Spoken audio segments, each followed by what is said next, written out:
let's go and get started. We got a couple of troublemakers over there that won't sit down.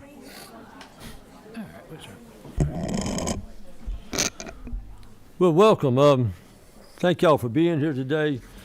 This is our second meeting of the Georgia Educator Pipeline that Senator Dixon and I came up with, and we just feel like it's a huge need for us as a state to identify that we have potentially have some teacher cliffs, principal cliffs, and superintendent cliffs, and we need to be ahead of the curve instead of behind the curve, because so many things that we realize we're behind the curve.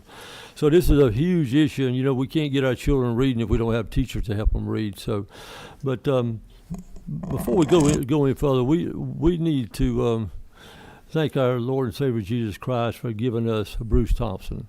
Bruce Thompson passed away yesterday, and Bruce was a great mentor. I know to particularly our new Senator Burns and Senator Dixon and myself came in the Senate at the same time, and he was always there to help us. He was always there to pray with us. Just a tremendous individual.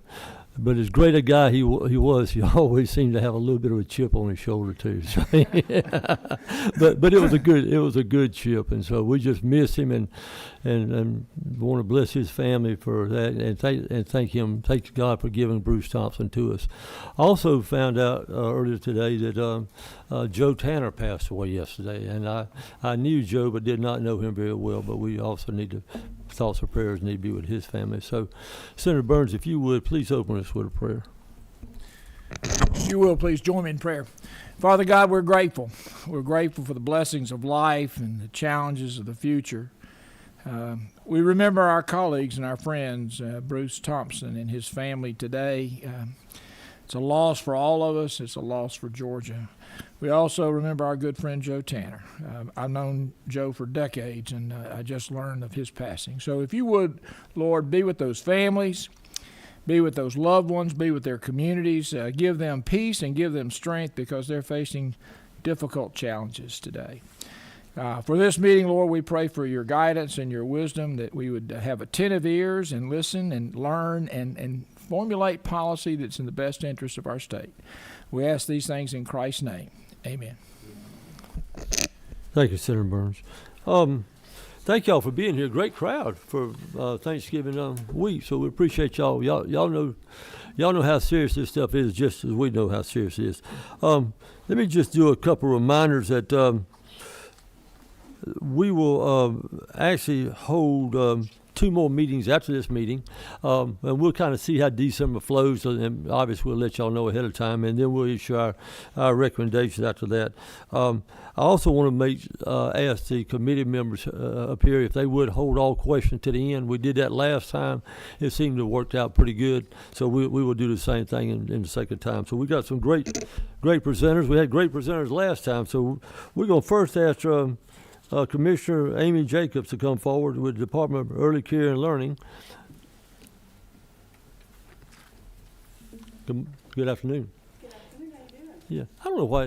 I always have a tendency, no matter what time of the day it is, to say good morning. Do y'all do that? Good morning. So let me. Well, thank you, members of the committee and Mr. Chairman, for having us this afternoon. We're happy to be here to talk a little bit about the early learning workforce and give you a snapshot of what that looks like. I want to start with... Is that mic working? I don't know. Is the mic working? Usually the other ones work, but... Okay. I can move. Yeah, it's on. Yeah, I got it on. Go try that one. Okay. Can you hear me now? Yes. Okay, okay, thank you. You sitting taller too. I know, that's taller.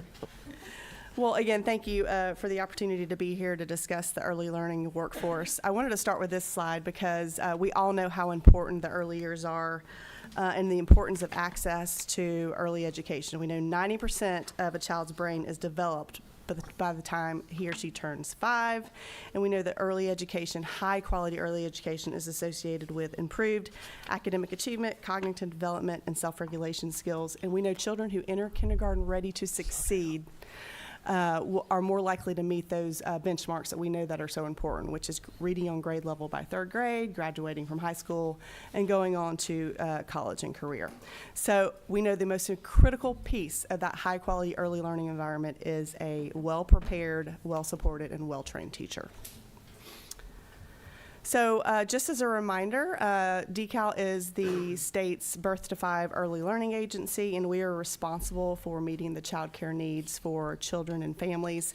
We do administer Georgia's pre-K program, which I know you are all very familiar with and very supportive of, but we also license 4,400 child care programs all throughout the state. And those programs serve 340,000 young children. And I think that's an important piece to remind you all of these are child care programs, either child care centers or family child care learning homes, all throughout the state. So as I talk about the landscape of the workforce, these teachers that I'm talking about are either working in a Georgia pre-K classroom, or they are working in a child care center or a family child care learning homes serving infants, toddlers, 3-year-olds, and 4-year-olds. Also want to talk a little bit today about the landscape, what the workforce looks like, the career levels, what we see as recruitment and retention challenges, and share some wage information that we have, and then of course the state supports that we do have in place for these teachers. I know you have heard a lot about K-12 teachers, and you will hear some similarities, but I think you will also hear some differences in the information that I provide this afternoon. So the early learning workforce, the ECE industry employs an estimated 70,000 people throughout the state, and this is in a variety of roles from lead teacher to assistant teacher, other teaching staff, specialists, and of course administrators and directors. 82% of these individuals are employed in child care learning centers, and 11,000 of them are lead teachers. So of course we have lead teachers in Georgia pre-K classrooms, and we also have lead teachers in child care programs. These are the defined career levels for early learning teachers, and you'll see it's from level 1 through 3 on the left to level 10 through 12 on the right. If you'll notice that second section, level 4 through 7, this is where most lead teachers in child care fall. So they may have a degree that's not related to early childhood education. They may have a CDA, which is a Child Development Associate, which is an entry-level credential into this field, or they may have a TCC or a technical college diploma or even an associate's degree. If you look to the right, you will see levels 8 through 9. This is where you will find lead teachers in Georgia's pre-K. Georgia pre-K teachers are required to have a bachelor's degree, and 70% of them are certified teachers. So on this chart, it illustrates what level the different categories of teachers are. Again, you'll see, just to orient you, green, these are the lead teachers, the teal color, these are assistant teachers, and then the yellow, this is family child care providers. As you'll see, most of our ECE professionals are in that career level of 4 to 7, which again is that CDA, which is that entry-level credential, or a TCC, or a technical diploma, or even associate's degree. This is usually where you would find a pre-K assistant teacher, just as reference. So there are certainly teacher and recruitment challenges for the early childhood industry. We have conducted several studies over the last several years to give us better information about these specific recruitment and retention challenges. One I'm sure you have heard before is low pay. The hourly rate for a lead teacher in a child care program ranges from $9.50 to $23.06, and that equates to about an average hourly rate of $14.38. We've also found that minimal credential attainment is an issue. It's estimated that 50% of our workforce in ECE do not have a credential, and often once they have that minimum credential, there are not options, and they're not interested in options of exploring to go above that minimum requirement. And then many employers are unable to offer benefits which are really important, health insurance, paid leave, and retirement funds. Most of these child care programs that employ these teachers are small businesses, and that can be definitely a heavy financial lift to offer health insurance, paid leave, and retirement funds. So that's very difficult for many of our providers. We conducted a recent economic impact study of the early care and education industry. It was conducted by UGA and Georgia State University. And this shows the mean wage data for childcare professionals and then other closely related occupations. And you will see that childcare professionals are at the very bottom, that yellow bar, where they make $27,000 a year on average. And we think this low rate definitely could contribute to the labor shortages that this industry faces on a regular basis. When we surveyed teachers and we asked what the primary challenges are of working in childcare and early education, the most commonly reported challenge was low pay. Now, this chart, you'll see two different colors. One is a teal color, one is a yellow color. So we asked them, currently, how do you feel, and how did you feel before the pandemic? But the trends are almost the same. So low pay and mental health and stress were the top, where 63% indicated low pay as the primary challenge to working in this industry, and 32% indicated mental health and stress as a challenge. In the same survey, we asked how likely teachers were to stay in the field over the next 2 years. We asked directors, and when I say a director, that's a building level administrator in a child care program, lead teachers, assistant teachers, and other staff. And less than half of teachers reported being very likely to stay in the field the next 2 years. You'll see that at the very top of the chart. I know we like to talk about retention data, and the best retention data we have is for Georgia's pre-K teachers. You'll see this chart is divided into fiscal years, so starting at the top with FY 2024 and at the bottom with FY 2021, you can kind of see those trends. But you'll see for lead teachers in Georgia pre-K, we retain about 79% of those, or we did last year, and that's pretty consistent. And for assistant teachers, we retain about 63% of those individuals, and that's also pretty consistent, which is difficult when you have this much teacher turnover. So the good news is DeKalb does offer many supports to the early childhood educator workforce, and one of those in the most popular is what we call the DeKalb Scholars Program. This has several different components. We offer educational counseling, where these individuals can work directly with a counselor to set them on the career path, select their degree or credential program, and then apply for financial supports. We also offer financial support to these individuals that are in the field or want to enter the field. We offer scholarships to provide financial support to pursue either a CDA, which again is that entry-level credential, or a technical college or university degree or credential. We also have a program called Power Ed, which is a wage supplement for scholarship recipients who are pursuing a CDA.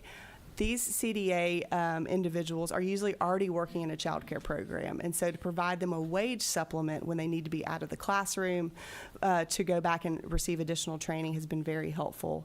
And then we also have an incentives program. Once these individuals go through and complete their credential, we want them to stay in the field. And so we do offer them an annual payment for 5 years. It is $1,000 annually if they stay employed in the child care industry. There are also some other supports that DeKalb provides that are not financial. Of course, well-prepared and well-supported teachers are extremely important in these high-quality classrooms, so we offer an array of professional learning. It can be virtual, in-person, professional learning communities with your peers. We also offer a lot of on-site technical assistance and coaching, whether it's in language and literacy or in social emotional development or helping to deal with children with challenging behaviors. We offer a lot of on-site coaching to these teachers. And then these teachers are part of our Georgia Professional Development System, where there is credentialing and a workforce registry. There are certainly more opportunities than I've mentioned to support these teachers. We've had success in using some federal COVID dollars in what we call the Technical College Adult Education Grant for Child Care Talent Pipeline.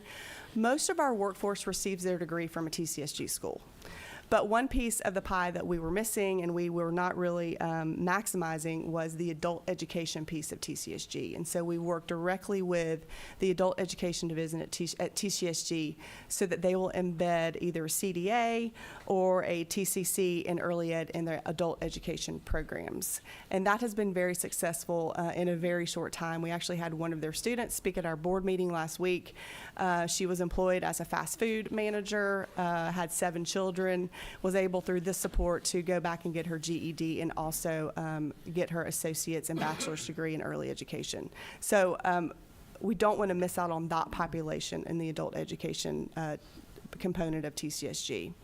In 2025, for the first time ever, we will be offering workforce bonuses to this workforce that I've talked about. One thing that we do not control with these teachers, and I think it's an important distinction between K-12 and us, is except for Georgia pre-K teachers, we do not control the salary of these teachers. They are employed by private businesses, which are child care programs.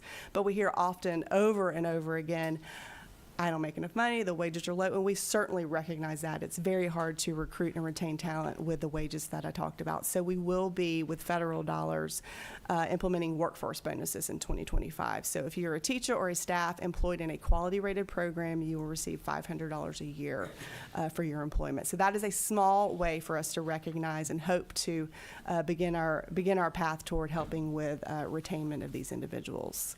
We are also exploring other options for online credential programs and apprenticeships. We know a lot of individuals are already in the field working in child care programs without a credential, and we want to tap into those individuals and get them a credential. And then, of course, an issue that we continue to hear about, and we've got to think through how we can help with health care, paid leave, and mental health services, which many of these teachers do not have access to through their employer. So that is a very quick nutshell of what the ECE workforce looks like, and I appreciate the opportunity to be here. Thank you, ma'am. So you'll hang around for Yes, questions? sir. I Then? sure will. Thank you. Ooh, a lot of information. Our next presenters are from, actually, carryover from the last meeting, or Dr. Flammy and Dr. Wayne. And they're from the GOSA, Governor's Office of Student Achievement.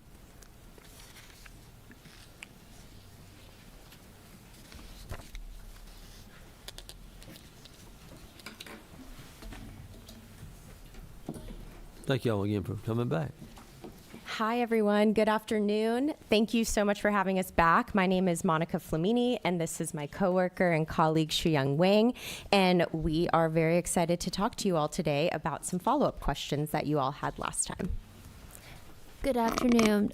Such an honor to be here again. So our main goal today is to answer some of the questions that were asked from our last committee meeting, and we will go over the 4 main questions each individually. So the first question we got from last meeting was to examine the differences in teacher retention patterns in city district versus their surrounding county districts. So the city district retention rate are marked in the lighter blue color, and then the county district are the darker blue color.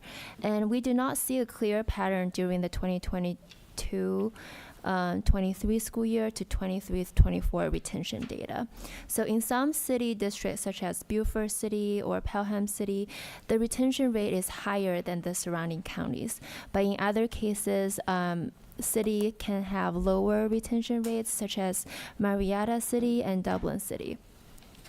And you also have Decatur City and DeKalb County, which has the same retention rate. So there are many reasons that this can be true. We're only looking at 1 year, of course, but also these are very different school districts that can have different characteristics. But we're happy to dig deeper, looking at historical data, for example, if this is something that we think it's worth to pursue further.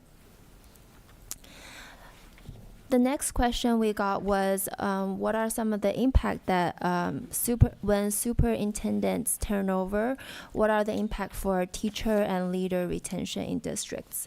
While we cannot make causal claims about this is definitely because of superintendent turnover, we can look at some patterns of before and after when there's a presence of a new superintendent in a district. So these 2 districts had a new superintendent during the 22-23 school year. And I want to direct your attention first to column 4 and 6, where you have teacher and leader retention percentage for the year prior to the new superintendent. So this was during the old superintendent.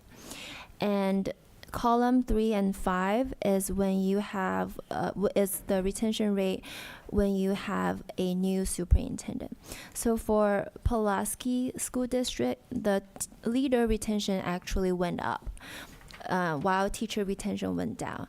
And for Rome, both leader and teacher retention went down. And increases will be seen in green and decreases will be seen in red, which is important for this next slide. Yeah, so sorry to dazzle you with all these data in this table, but we do, I want to just direct your attention to the red color because overwhelmingly we see that after a new superintendent, for this set of table, these school districts have had a new superintendent from 21 to 22 school year. And we see majority of them had a decrease in both leader and teacher retention.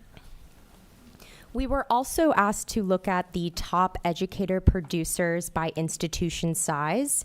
And normally when we look at the top EPP producers in the state, we see names like UGA and Kennesaw State. This was a really interesting and important way for us to look at the top educator producers in the state. So we want to thank you all for that suggestion. And this is, allowing us to see new names come up on these lists. So Young Harris College, for example, in the 21 school year, they awarded 37 students with their initial certifications, but that comes out to be almost 18% of all of their degrees that were awarded that year. To put this into some perspective, when we see schools like UGA, they're awarding almost 400 new teacher initial certifications. That's out of 13,000 total awards. So that's about 3%. So this is a really interesting and important way for us to look at this, and we will certainly continue doing that. So thank you all for that suggestion. Another question was asked about the way that other states account for low-income students in their funding formulas, and we don't want to go too much down the wormhole with the time allotted today, but we did overview 8 different funding mechanisms that states currently have in place to account for low-income students in their formula. And you can see that most states are using something called flat weights. And we can definitely talk more about this later. 44 states, 43, and the District of Columbia currently account for low-income students in their funding formula. Georgia is one of 7 that do not. And we wanted to conclude today's discussion with a brief overview of some relevant literature on school leadership and teacher retention. You really can't talk about teacher retention in this pipeline without talking about leader retention as well. So that's something really important that we wanted to highlight. School leadership and teacher retention are very connected. In fact, principal leadership characteristics are the most significant predictor of teacher attrition and retention rates in middle and high school, according to a recent study. Repeat that, please. Sure. Principal leadership characteristics are among the most significant predictors of teacher attrition and retention rates in middle and high schools. Thank you. Of course. So the quality of principal leadership has a pronounced effect on school climate. And we know that school climate is directly impacted by the way a leader leads their school, right? So all of these things are very interconnected. And we know that that is particularly poignant for low-income schools, that this relationship between school climate, teacher retention, and leader retention are all very, very interconnected.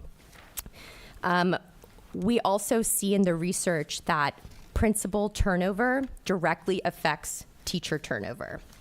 A recent study found that principal turnover is associated with about 1.7 percentage point increases in teacher turnover. That number is not anything crazy, but when we think about what that means in a department, for a family, for a school, that's a lot. So when we understand that principal turnover affects the consistency and the stability of a school, and that directly impacts the way that teachers experience that school's climate, we realize how important leader retention is to teacher retention. It's also important to think of how leader and teacher retention play out based on school characteristics. This is particularly true among high poverty schools.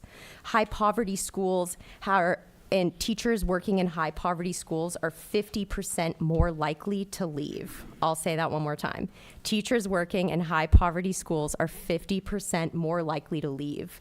So all of that experience as it relates to, leader turnover, student experiences, student test scores, consistency, everything that we talked about last time with teachers who tend to have lower credentials going into higher poverty schools.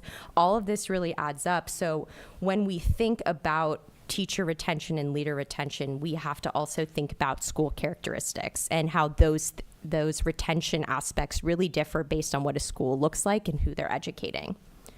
So we wanted to conclude by saying that we have a lot of great things happening in this state. We're one of 7 that actually have focused on leader retention and pay incentives for leaders to work in high need schools and high poverty schools and underperforming schools. That's something that we encourage the committee to take a look at again, and also encourage our agencies to look at again. And we're happy to continue this discussion and provide more reviews on literature that are overviewing these types of incentive programs to keep good leaders in great schools. And we're definitely impressed with the way that Georgia has been doing that at being one of 7. So we're excited to see that work continue. And any questions, we are happy to talk more about it. Our emails are listed. Good. Great information. If you hang around, please. Thank you all. Okay. Thank you. Thank y'all. It starts at the top, doesn't it?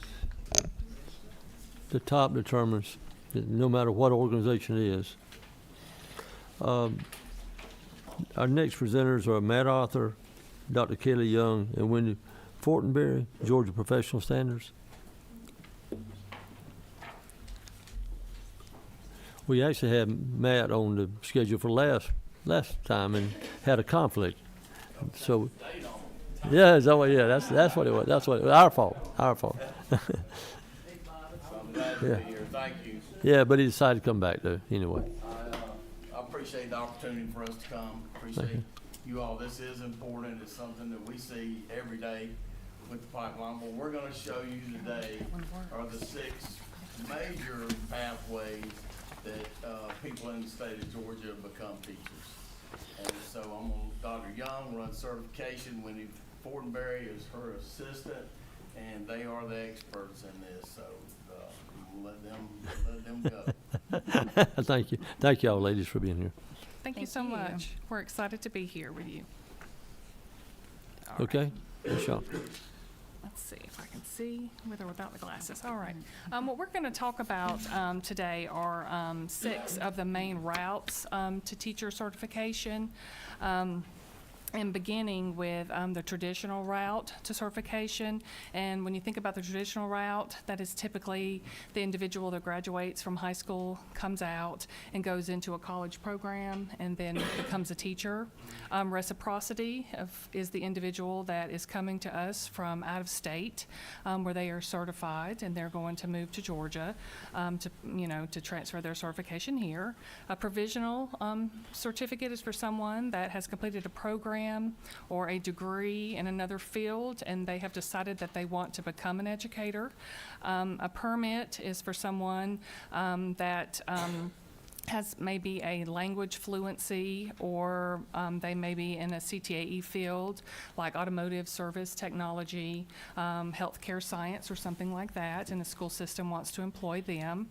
Certification waiver is for someone that does not meet the requirements for the traditional route or provisional or a permit, and we are going to issue them a 1-year certificate for them to complete the requirements. and so they can be employed for that year while they're meeting those requirements. And then that sixth route there you see is for a strategic waiver or charter waiver that is allowed by Georgia law for a school system to employ them if it's part of their strategic waiver or charter waiver where they can employ them. And they're not required to hold certification if it's in their charter or strategic waiver. All right, so those are the routes for the certification. So these are the requirements for the same six certification routes. So traditional, that would be someone, like Kelly mentioned, that is maybe someone who completed high school and they're going to college to receive their, to complete their degree and their teacher preparation program. Reciprocity, again, someone coming from out of state who is professionally certified and they're coming to Georgia to be a teacher here. The provisional certificate, the minimum requirements for that is a minimum of, or the minimum education level for the certificate field that they are seeking. And also a passing score on the GACE, the Georgia Assessment for Certification of Educators, ethics and content assessment for their field, and employment is also a requirement. So someone who has the degree, they pass the assessments, and they are employed, or a school district has employed them, they can receive that provisional certificate for 3 years while they work toward meeting the traditional path, which is completion of an approved program.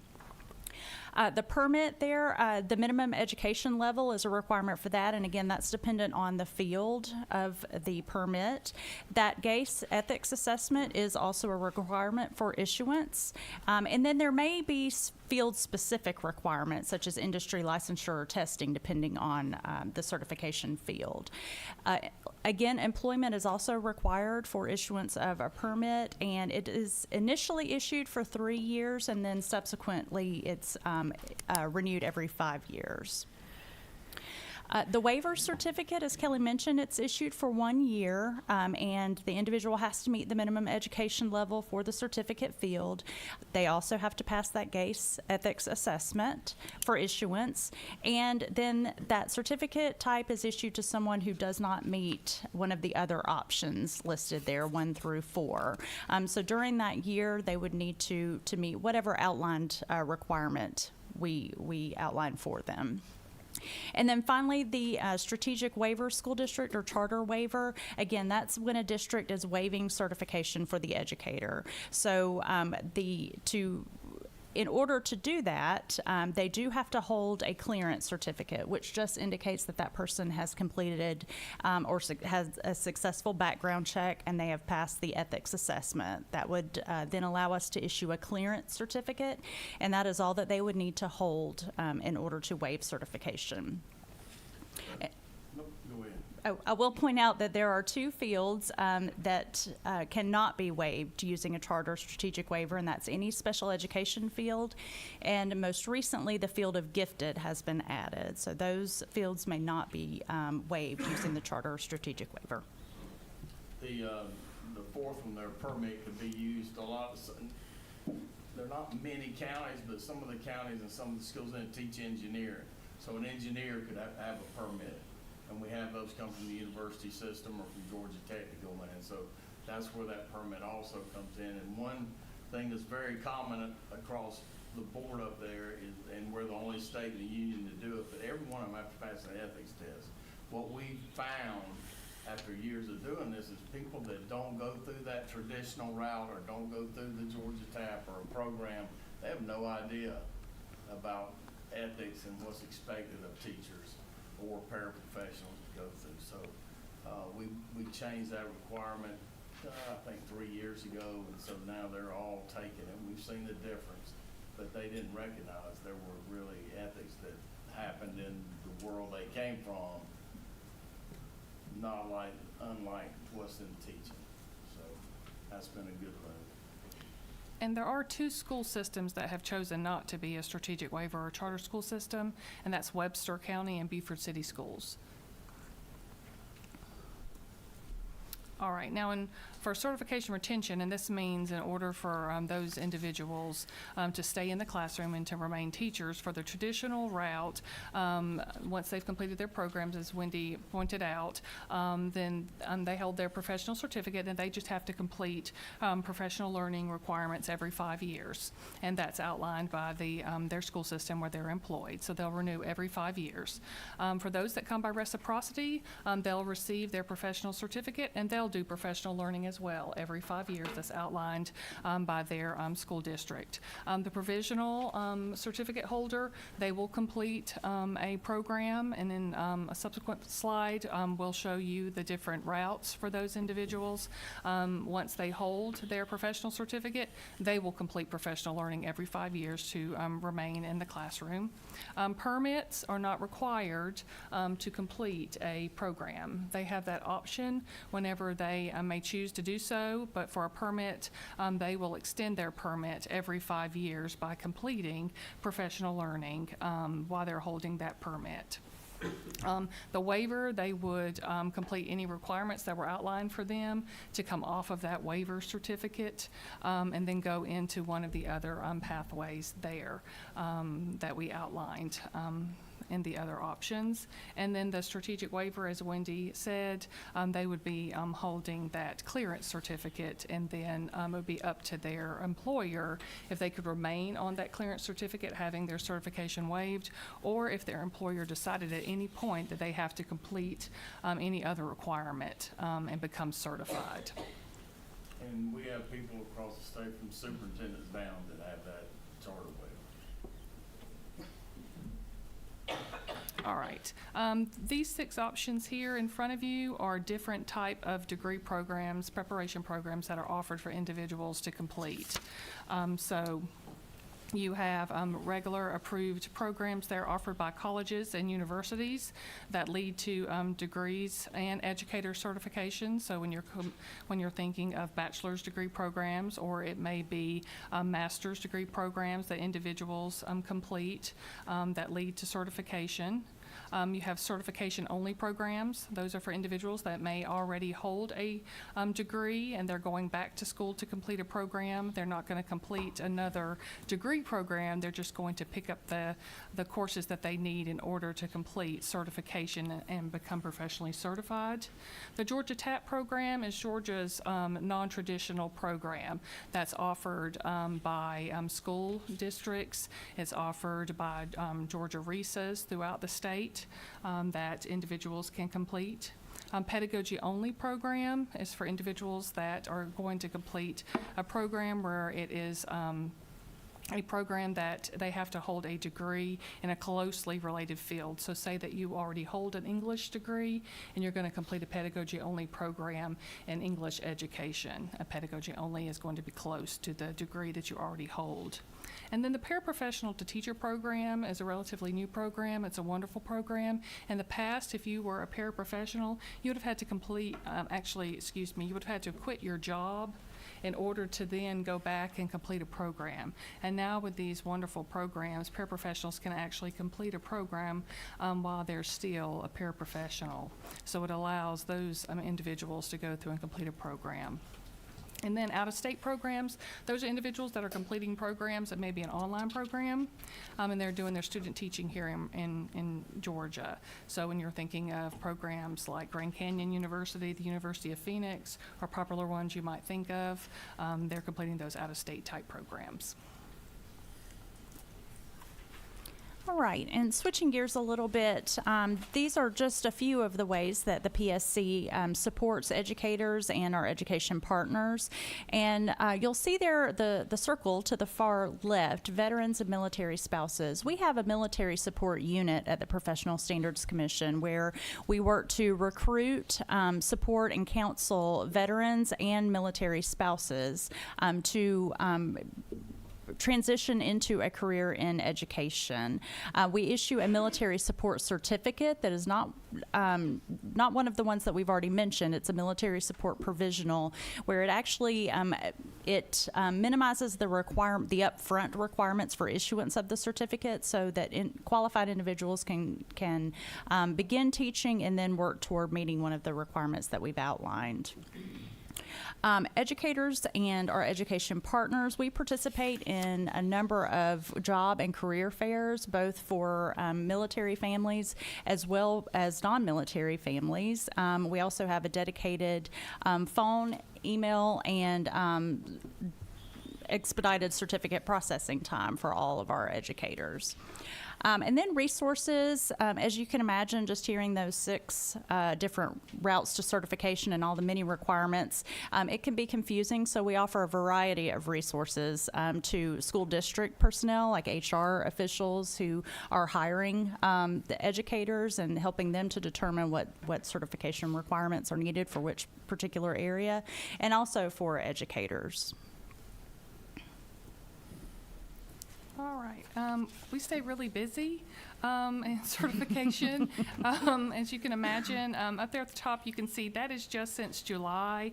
We've issued over 49,000 teaching certificates. That's not service or leadership certificates. So that's not like school counselors or school psychologists or, leadership certificates. That's just the number of teaching certificates we've issued since July. But we've broken it down into those different pathways. So you can see there the provisional certificates issued, those permits, those that came by reciprocity, the waivers we've issued, and those clearance only certificates that we've issued, the 1,701 where they've used their strategic waivers, their flexibility for educators. All right, and then this slide is those 4 categories that we've talked about, but this is that are currently active. So we have just under 7,000 educators that hold a valid provisional certificate right now. So the provisional, again, is someone who has a degree or meets the minimum education level but has not completed an educator preparation program. We have a little over 1,600 holding a permit, 848 educators holding a waiver certificate, meaning they do not qualify for certification under a different route, so their school district has requested a waiver certificate to give them time to meet requirements. And then lastly, the 4,748 educators holding only a clearance certificate, meaning that their district has waived certification requirements for them. So when you look at that last number, when you put that last number back up, the 4,748, when you talk about a pipeline, that's filling what the pipeline's not filling to a certain degree. That's filling it where they don't have any, they have a 4-year degree and that's it. And so they're going into the classroom basically learning on the go. But there's 4,700 there. And when you look at the total number of students that graduate in education in our state, and you think, well, 15 to 18% of them never enter a classroom. We're losing a lot from there. I don't follow that. Pay grade, Senator. I don't know why. They're going to industry, they're going to business. 15%. Well, 15% is what you said? 15 to 18% in Georgia don't ever go into education. You mean they graduate with They education? don't go into education in Georgia.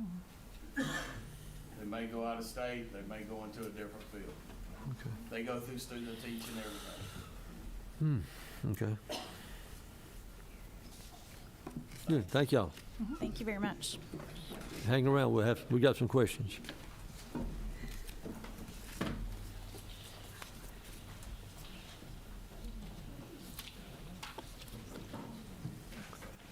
Our next presenter is Dr. Norris Price and Marquita Clayton. Dr. Price has been with us at many different meetings, and it's been a pleasure knowing you. Just so the senators on the committee know, we had a little trouble getting their presentation, so we don't have the printed out copies, so you're not looking for it. But, Oh, okay. everything's on the screen, and I'll try to get that presentation for y'all afterwards. Yes. Okay, thank you.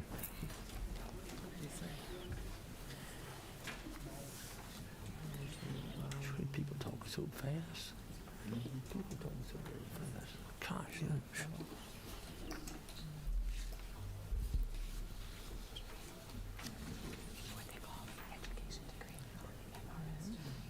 yeah. I think that's probably it too. I hadn't thought about that.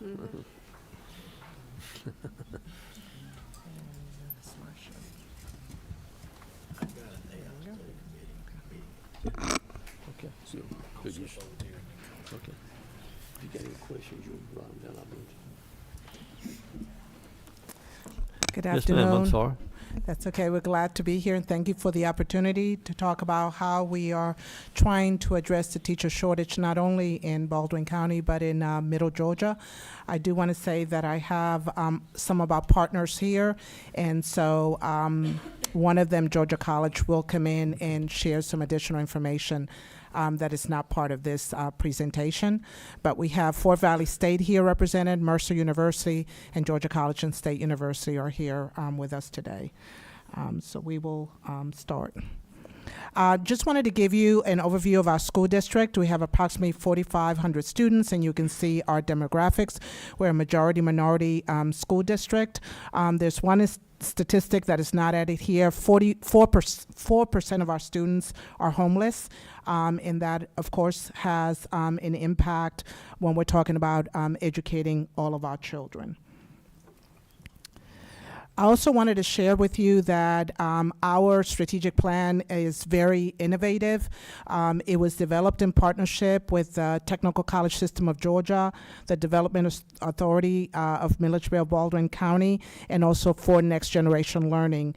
And our goal was to transform the K-12 experience in our school district. So you'll see 3 buckets there, and those 3 buckets make up our strategic plan, which is transforming teaching and learning, transforming the secondary school experience, and transforming business and civic engagement, with the ultimate goal of engaging students so that they're able to apply the learning to the real world. We want to prepare them so that they can be college and career ready, and also equip them with 21st century skills.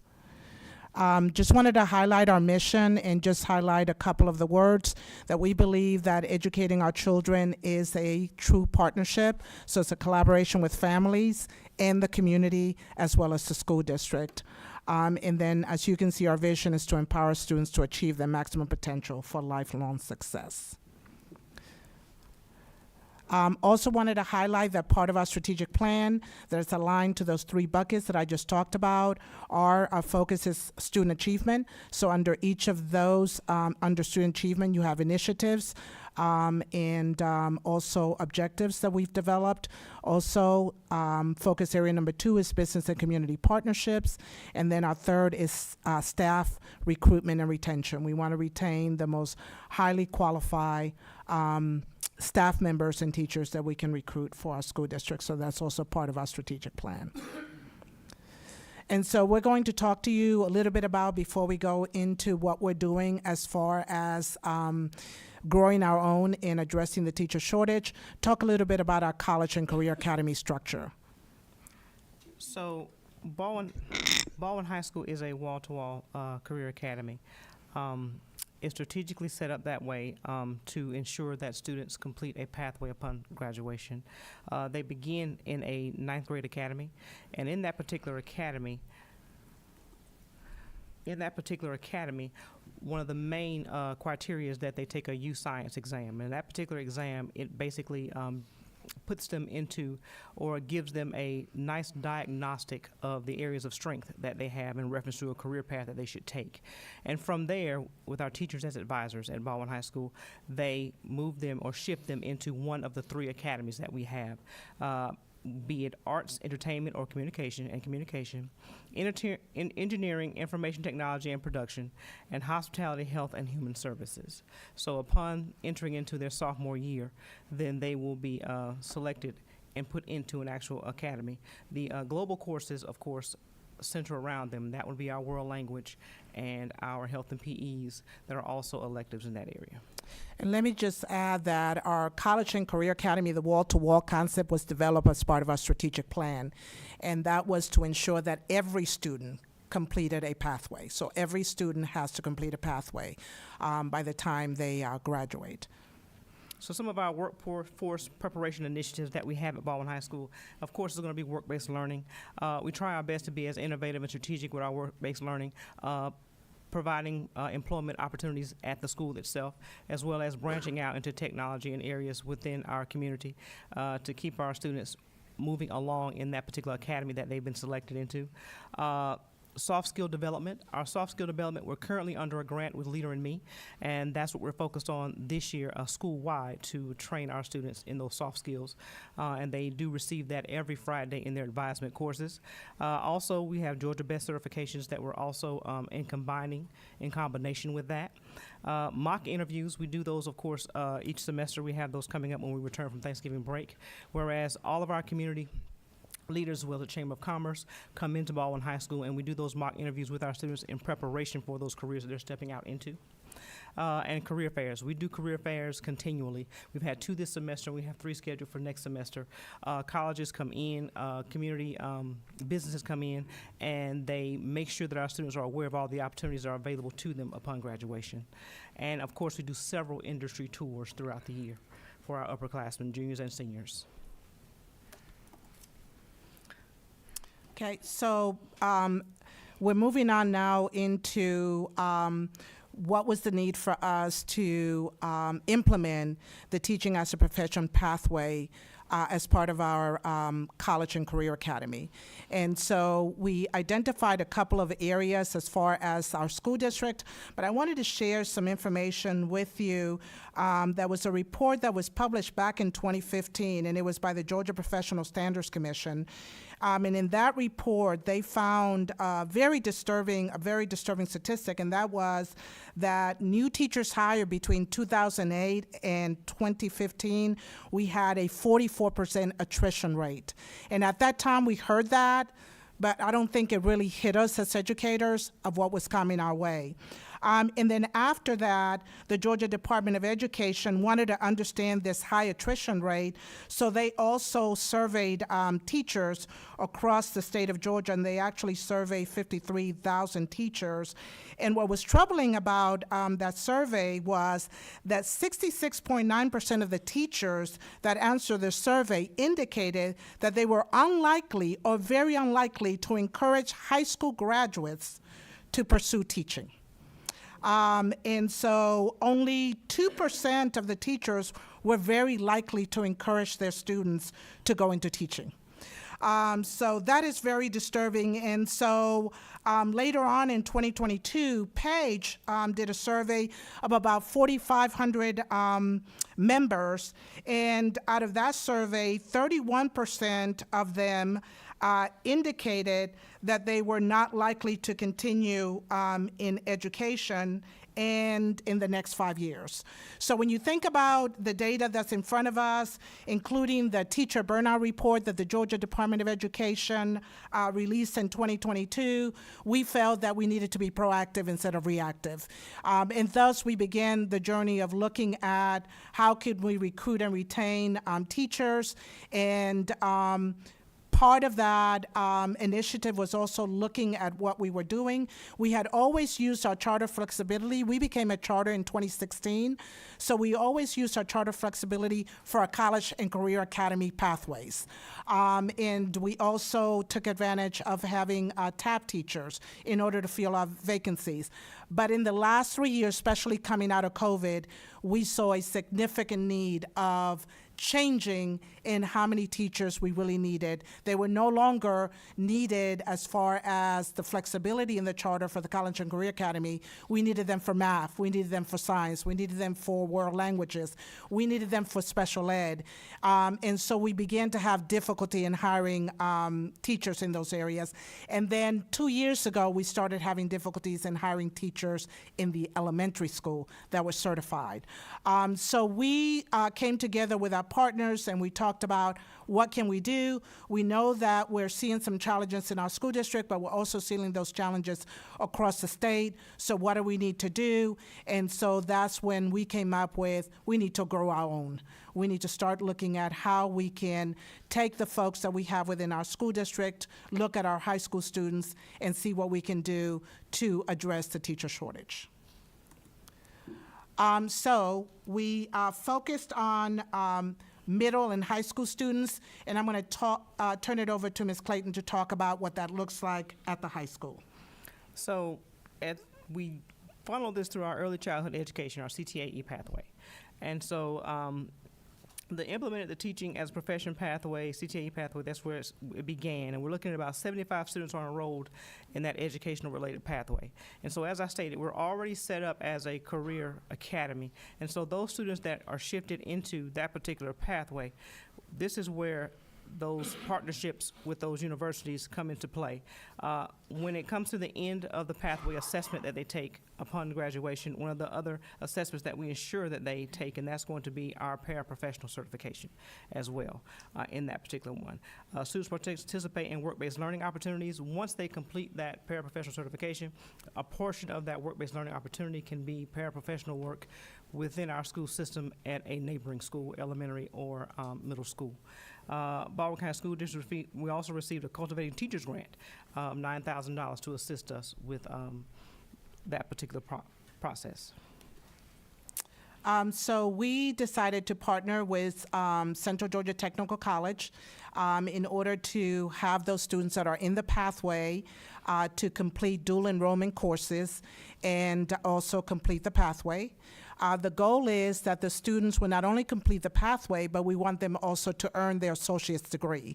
So once they earn their associate's degree, they're able to transfer those credits, or the associate's degree that's recognized by that institution of higher learning, and students are able to transfer and start as a junior in the teacher preparation program. Of course, they have to meet all the requirements and be accepted into that institution. So we have signed MOUs with Central Georgia Technical College, Georgia College and State University, Fort Valley State University, Middle Georgia State University, and Mercer University in order to develop this Grow Our Own teacher program.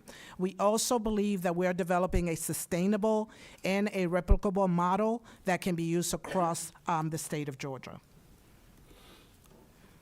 So those particular courses in that pathway that the students have to complete, if you take a look here, is examining the teaching profession. Then they go into contemporary issues in education and teaching as a profession practicum. So we've tried to be very deliberate with those particular courses that students are taking, and we're looking at growing that particular certification pathway for our students, looking at next fall having at least 15 to 20 to complete that pathway and within our first semester of that area based on how we're tracking them currently. Some of the experiences that our students are in, how we keep them involved and delved in education in the university areas. They are the Future Georgia Educators. We have a CTSO here at Baldwin High School that covers that one. Kennesaw State University Aspiring Educators of Tomorrow's Conference, Fort Valley State University Educational Tours, and Future Georgia Educators at Middle Georgia State University. So we keep them involved in all those particular events throughout the year. In our Grow Your Own program so far, how far we've gone with that, you'll take a look here in class 2025. Currently, I have 3 this year who have already completed the CTS, the early childhood pathway, and passed the GACE and paraprofessional exam. And so they're currently in that work-based learning area where they're working within our community as paraprofessionals. In the class 2024, we had 2 to complete the early childhood educational pathway, as well as a specialist NOCTI certified and passed the GACE as well. And they're currently substituting in our district. In 2023, one of our students completed the early childhood educational pathway, currently attends Georgia College State University, and has a dual enrollment student and was accepted into our 23-24 elementary education cohort for GCNSU. And so, as I stated, we're trying to be very deliberate with their planning and their scheduling to grow this particular group of cohorts. And so we're looking at a large number, at least 10 to 15, starting in our August of 2025 year. following in the footsteps of these particular students. And if you look at that, that's 6 teachers that we're going to have that we didn't have if we didn't have this pathway. So we're very excited about that. And if we're looking at really the goal of 15 to 20 students, that's 15 to 20 teachers that we will have, not only to support our school district, but our surrounding school districts as well. And then in addition to that, we are focusing on teachers that are either in the TAP program and are provisionally licensed. You heard representatives from the PSC talk about that. And also looking at paraprofessionals that have a college degree, are really good at what they do, but had never thought about becoming a teacher, and encouraging them to go back to school and get their master's in education. So we have that, again, in partnership with those partnering institutions that we mentioned earlier. And we're also looking at paraprofessionals that have a high school diploma or they have a GED and also are very good at what they do but had not thought about going into education, and sort of planting that seed and encouraging them to go back to school. And so we have Fort Valley State, Georgia State, Georgia College, and State University. They have received grants in order to relieve the burden, the financial burden for these folks. And so we have a number of them that have taken advantage and are now in that pipeline. And in the last 2 years, we've been able to hire 5 paraprofessionals that went back to school and got their teaching certification and are now teaching in our school district. So just being very creative and very innovative, out of the box in approaching the teacher shortage in our school district. So I would like to invite Georgia College and State University now to come up and share some words. I do want you to know that when you get the presentation, there are a couple of links. We've gotten a lot of press for what we're doing with our Grow Our Own program, and we're very excited about the future and developing the future workforce of our state when it comes to teaching. So thank you.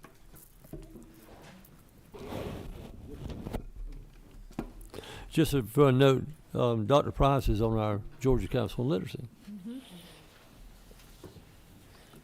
We have other slides. Can you come? While he's pulling those up, can I just say that thank you so much for being here, and I wanted to give a special shout out to Dr. Sims, your former middle school principal, right? I saw that online. I was like, I think at this point we need like an active learning brain break. We've been sitting here for an hour, right? Well, be prepared. She will have she will have her share of questions at the end. Oh no, go right ahead. But while he's pulling that up, I know we want to move ahead. So I want to say I'm honored to be able to share about the specific, targeted, and research-informed ways that Georgia College and State University is addressing this important issue of teacher shortage across the state. Yes. Oh, you were supposed to start, yes. No, it's okay. I'm trying. She's the one that knows. She's the most important person in this presentation. But I did want to send, President Cox wanted me to send her regrets. And she said, I'm sending the people who can answer the most questions. So, but I also want to commend Dr. Norris Price. She has been a wonderful partner with Georgia College and State University. We're going to miss her when she retires. And many of us who partner with her, once she brings it up, there is no. Like, we figure it out. So very thankful for the relationship that we have. I'm going to turn it over to Dr. Stacy Pettit. I'm Holly Roberts, by the way. I'm the interim provost and vice president for academic affairs at Georgia College and State University. We're very thankful to be here. We have Dr. Stacy Pettit, who is the chair of teacher education in the College of Education at Georgia College. Yes. Let the record show that Georgia College and State University is the only school in the USG system that has received an A++ on teaching our teachers how to teach children to read. Correct? Yes. Yes. Teaching the science of reading. Yes, sir. We're very proud of that. Thank you. Thank you for that. And speaking of our partnerships, I also want to thank the GOSA representatives for recognizing Georgia College and State University earlier on, recognizing us as one of those top institutions in educator prep based on their statistics. And it wasn't surprising to me to see that, because historically Georgia College and State University has been a teacher's college. alumni, such as Mrs. Sandra Deal. More recently, we've had the State Teacher of the Year for this year is Holly Witcher. And just a couple weeks ago, I was here with my Mercer colleague here, Miss Charm Mapp, was recognized as one of the Mentor Teachers of the Year in Jones County, and she's one of our partner teachers. So we really recognize the need for quality educators, and we know we need to begin with getting students interested in the profession and then continue all the way through once they're teachers to help with that retention. So just like this graphic shows, building on what Amy Jacobs said from the Early Care and Learning Center, you know, you got to start really young. Then our place kind of comes in around middle school. There might be some career exploration opportunities that students have where they start to think about the possibility of seeing themselves as future teachers. And then Dr. Price and her colleague did a great job of explaining the Career Pathways program that would happen in high school. And then the next step would be if they come into Georgia College or GCSU, as freshmen and sophomore, they go ahead and get classroom experiences early on, and then it culminates with securing employment and being supported through those first 3 years of teaching with the induction process. We do want to point out that it doesn't end when they graduate, that there is that need for professional lifelong learning. They need formal in-service professional learning for teachers and maybe graduate school opportunities, and we're kind of there each step of the way through all of those pathways. And we did want to thank again Dr. Price in Baldwin County. So that is one great pathway to teaching that she's described, and other Grow Your Own initiatives. We also have additional articulation agreements with other surrounding counties and with Georgia Military College.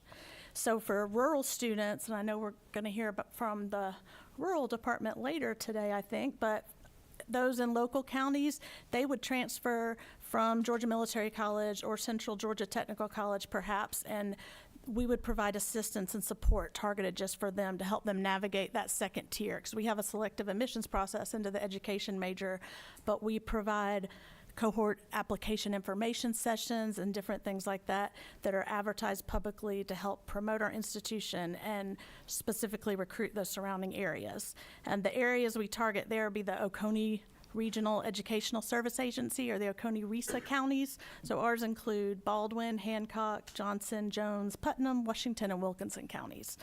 And just because of, well, not only because of those efforts, but we are proud to say that since fall 23, we've seen a 28% increase in education majors coming into Georgia College and State University. And we think part of it has to be contributed to some of those efforts. From those counties. The 28% is from Right. those counties. Yes.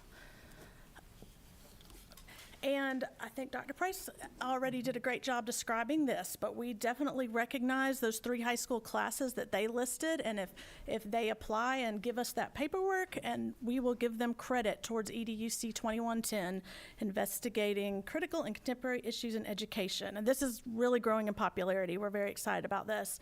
In order to accomplish this, we have to have critical MOU reciprocal partnerships, just like that one with Baldwin County.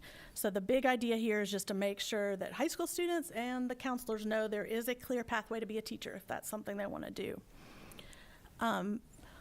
Also, along with pathways, the governor's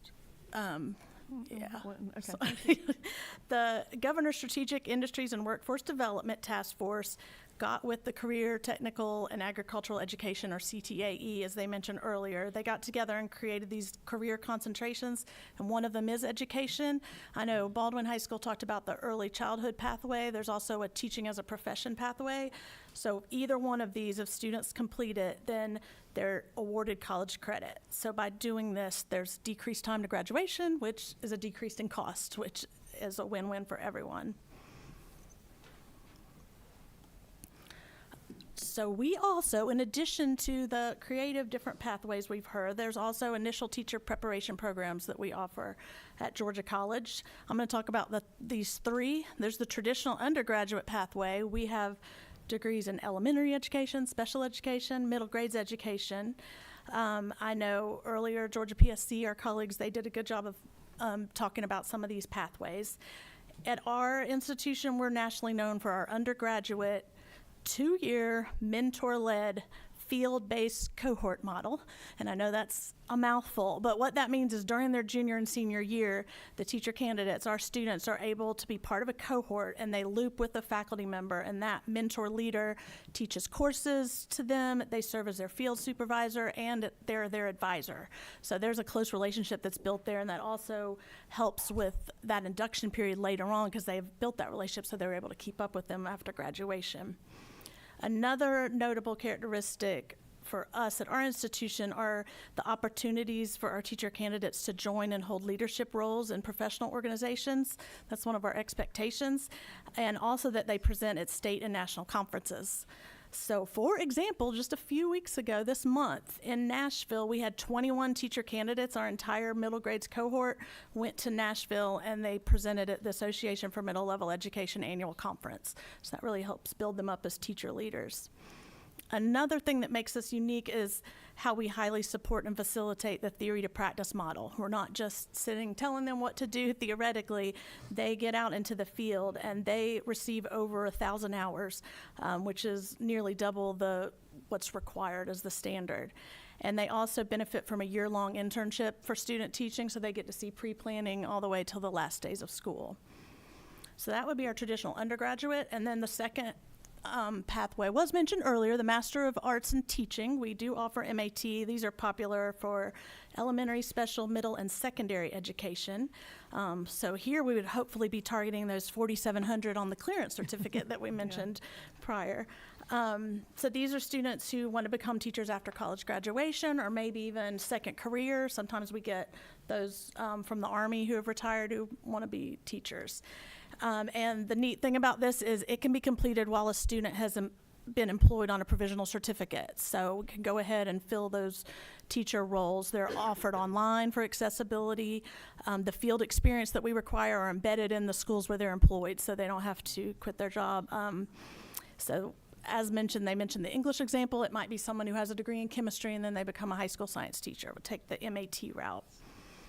And then number 3, a final pathway might be to go from paraprofessional to certified teacher, which was mentioned earlier, and we are so excited that summer 25, we are starting this for the Bachelor of Science degree in special education. So we really want to listen to our partners when they tell us something is needed, and we have heard from our partner principals, such as those in Baldwin County, that special ed teachers is a need.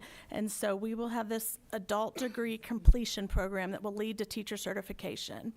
And again, they don't have to stop working where they are. We'll work with them for their field experience.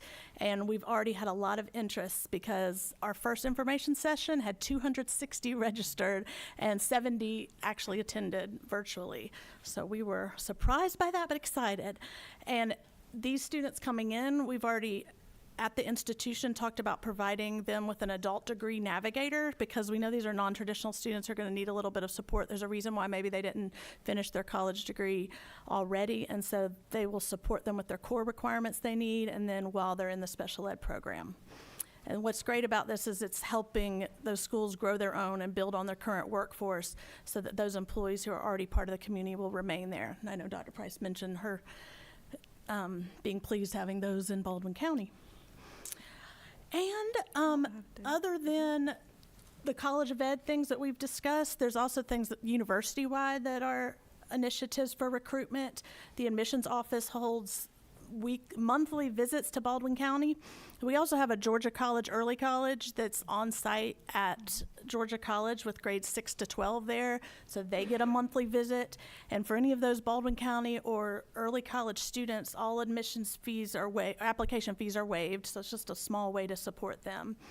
Also, those counties I listed earlier, the 6 that are one county away, they get every other month visits. So we're really targeting those local counties, and we maintain direct communications with high school admissions counselors.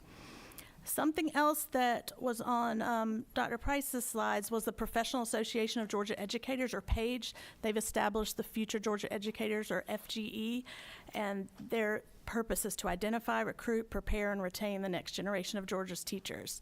So if high schools create these FGE chapters, then PAGE provides professional learning. There's competitions they'll put on to develop teaching skills.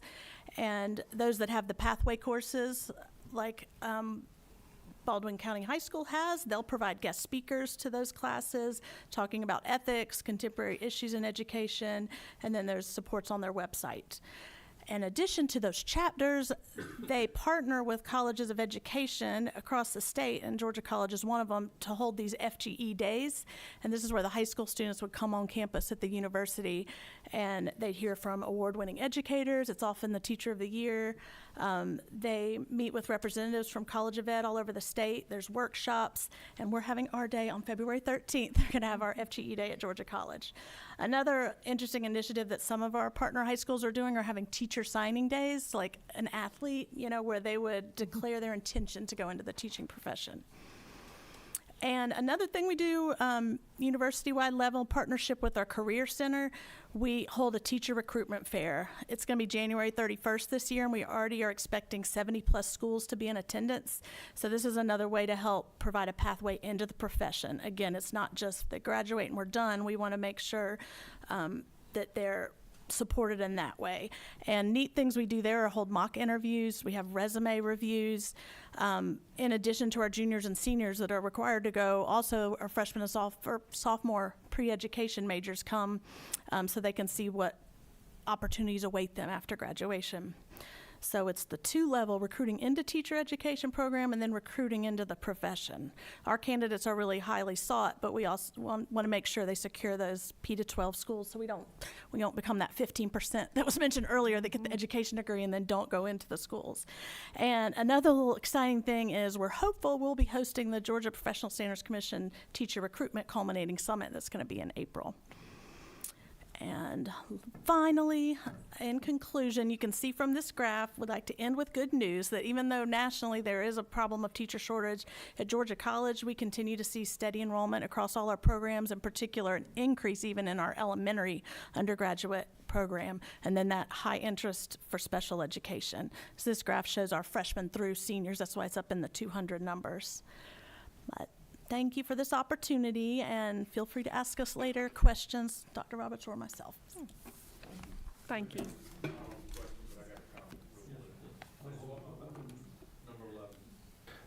I just want to read this. The NCAA this is some more good news. The NCAA has just published their annual graduation rates, and for the fourth consecutive year, Georgia College and State University is number one in the country in D2 public institutions at 92% graduation rates for athletes. Yeah. That's big. Go Bobcats. Yeah. Thank you. Thank you. How much y'all pay him to say that? Thank you so much. I serve on their athletic association board, so. Oh, yeah. Oh, he Yeah. cheated, didn't he? Oh, that's a great. Thank you, Senator Beach. Dr. Beth Harrison, Fort Valley State. They're here. They're here? If you have any. I'll just read. Yeah. Yeah, I'm filling in for. Yeah. Thank you. Come on down.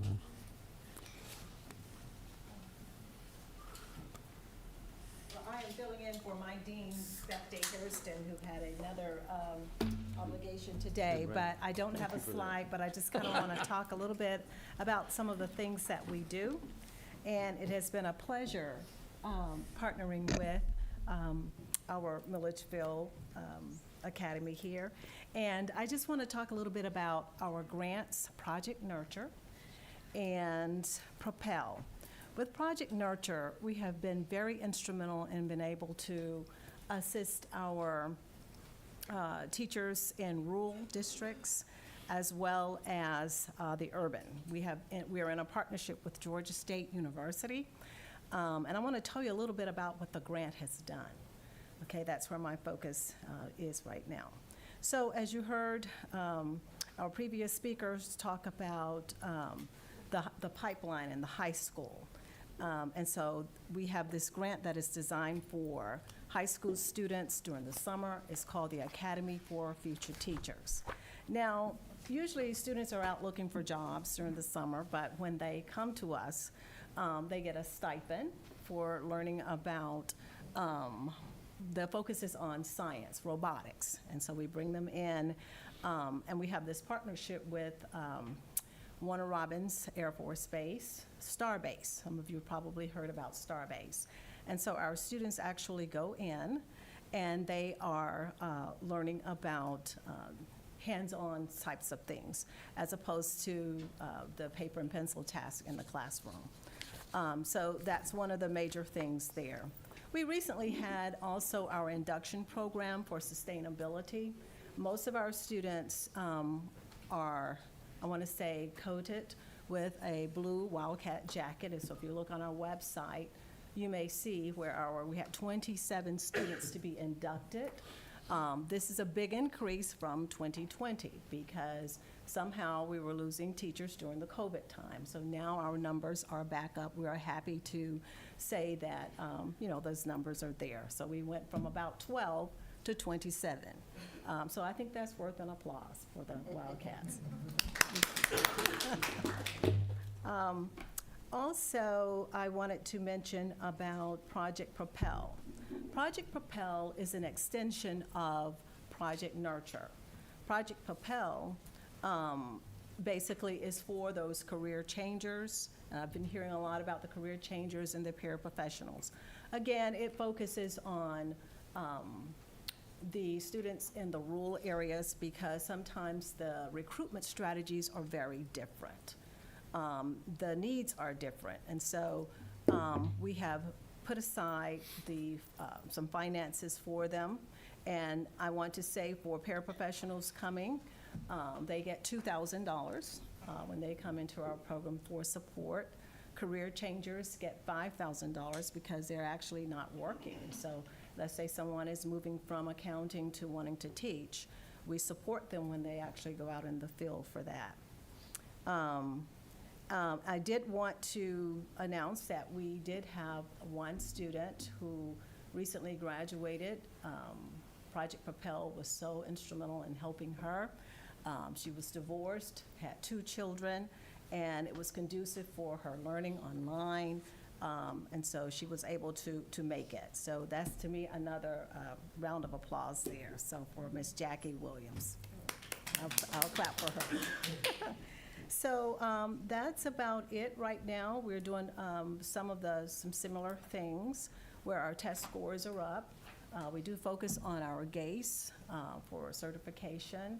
I am happy to announce that all of our students who went through this time in the cohort, all of them have passed at least one part of the GACE. And that's very different from what we've had in the past because with the Project Nurture and with the funds, we have been able to find tutorials and partner with Georgia State University and others. So with this, I have nothing else to say. So thank you so much for allowing me to speak to you today. Thank you, ma'am. Thank you for being here. Dr. Loletta Sarton, Mercer University.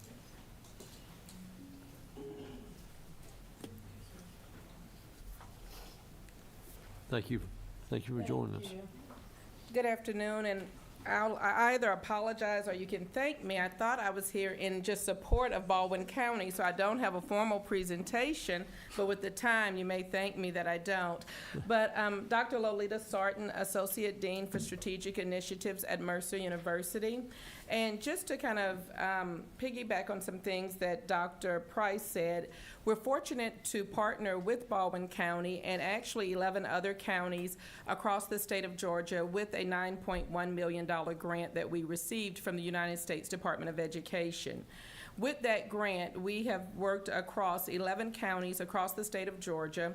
We have been able to provide at no cost for candidates that are pursuing a Master's in Art of Teaching, free degrees and tuition at Mercer. So we're supporting 192 MAT candidates across the state of Georgia. We're also able to support 60 candidates that were paraprofessionals that are interested in becoming teachers of record. So 60 across the state of Georgia we're supporting there. And what you find, we're all concerned about recruitment, but what we also know is retention is the new recruitment. How do we keep those that we have in the pipeline steady to remain in the pipeline? So we're proud to say that we're able to support 116 Tier 1 and Tier 2 Ed leadership candidates free of charge to get those degrees to stay in the profession. Through that, we're also partnering with Dalton State College, which is the first Hispanic serving institution in the state of Georgia, because we understand that not only, across the state of Georgia and across the nation, we understand the need to have more diversity in the profession.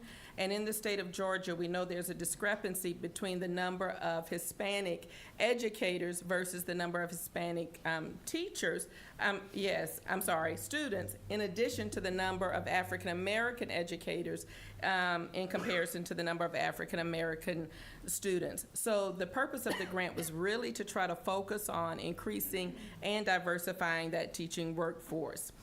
Another exciting thing about the program is oftentimes in colleges of education, you have this disconnect between ed leadership and teacher education. And so the mentoring that we're having our ed leadership candidates do with our teacher education and breaking those silos to making sure they're working together on the front end to support, so when they get into the school districts, they're ready to support those teachers and hopefully retain those teachers.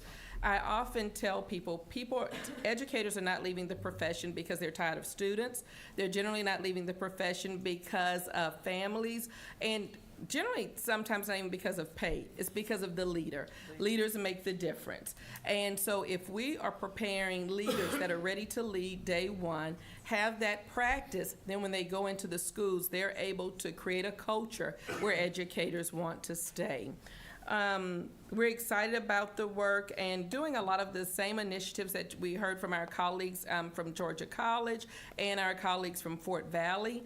I think what I'm excited about in the state of Georgia, as I talk to educator programs across the nation, is I think Georgia is really situated nicely how we collaborate. Yes, to be honest with you, I don't feel a competition between all of us. I think we work collaboratively to decide how we can work together to produce the best teachers. So even though I don't feel competition, I will still say go Bears instead of Bobcats and Wildcats, but no. But thank you, and thank you for your time. Thank you so much. I don't know if I mentioned this last time, but I read an article about a month ago, and it said, who is the most important person in the school? And to me, I said, well, the teacher. No, the principal. Yes. The principal sets the tone all the way through the system. And I think we've already heard that here today, too. So thank you. Kathy Harden. There she is. Thank you. Come forward. Gwinnett County Schools. Thank you for being here. Thank you. Good afternoon. Thank you, Mr. Chairman and members of the Joint Subcommittee, for the opportunity to present today. The deck.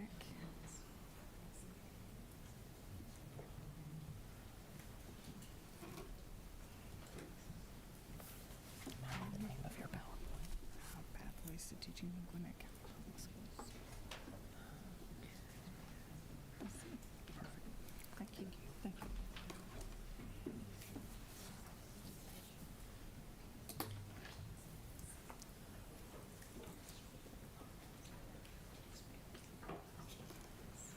Thank you. Before I get into the specifics around our pathways for attracting and developing teachers, I'd like to further set the stage around why this work is so important. A little bit about Gwinnett County Public Schools. We serve over 182,000 students in 142 schools, speaking 105 languages and representing 183 countries. We are the 5th most diverse county in the country. Our teachers. Our average teacher has a master's degree with 13 years experience. 81 elementary schools, 29 middle schools, 24 high schools, 7 specialty schools, 1 charter school. Number of title schools or underserved schools versus non-title schools, 74 underserved and 68 non-underserved. A little bit, we've heard a lot about what's happening locally in Georgia, in our state, but I'd like to further set the stage around what the national trends are saying around teaching. On the screen is a pictorial of teacher attractiveness ratings. The rating summarizes numerous factors that can support recruiting and retaining an effective, stable, and diverse teacher workforce. The teacher attractive rating summarizes what you can see is a national trend that teacher pathways must be a part of how we build and maintain our pipeline.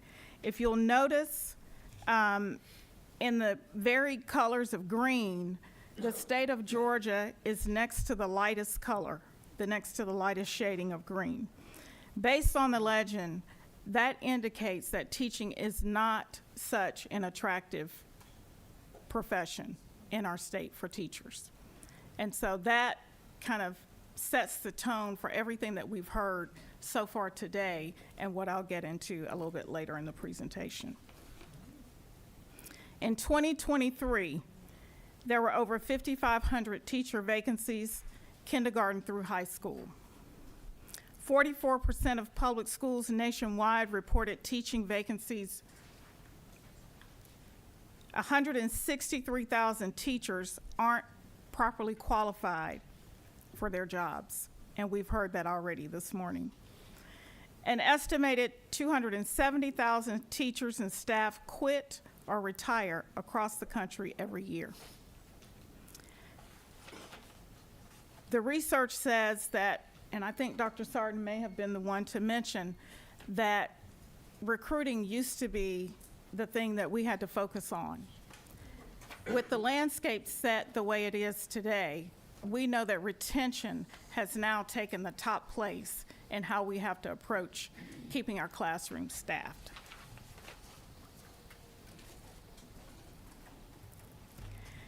The teacher equity rating summarizes access to highly qualified and experienced teachers.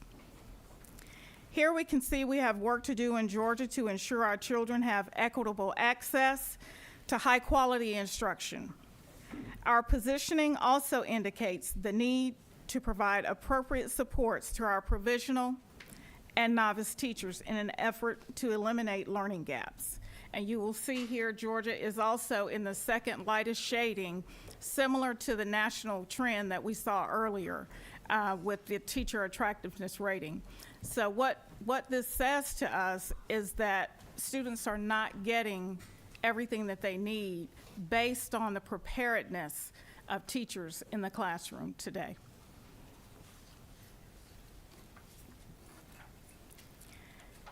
One last thing on the national trend.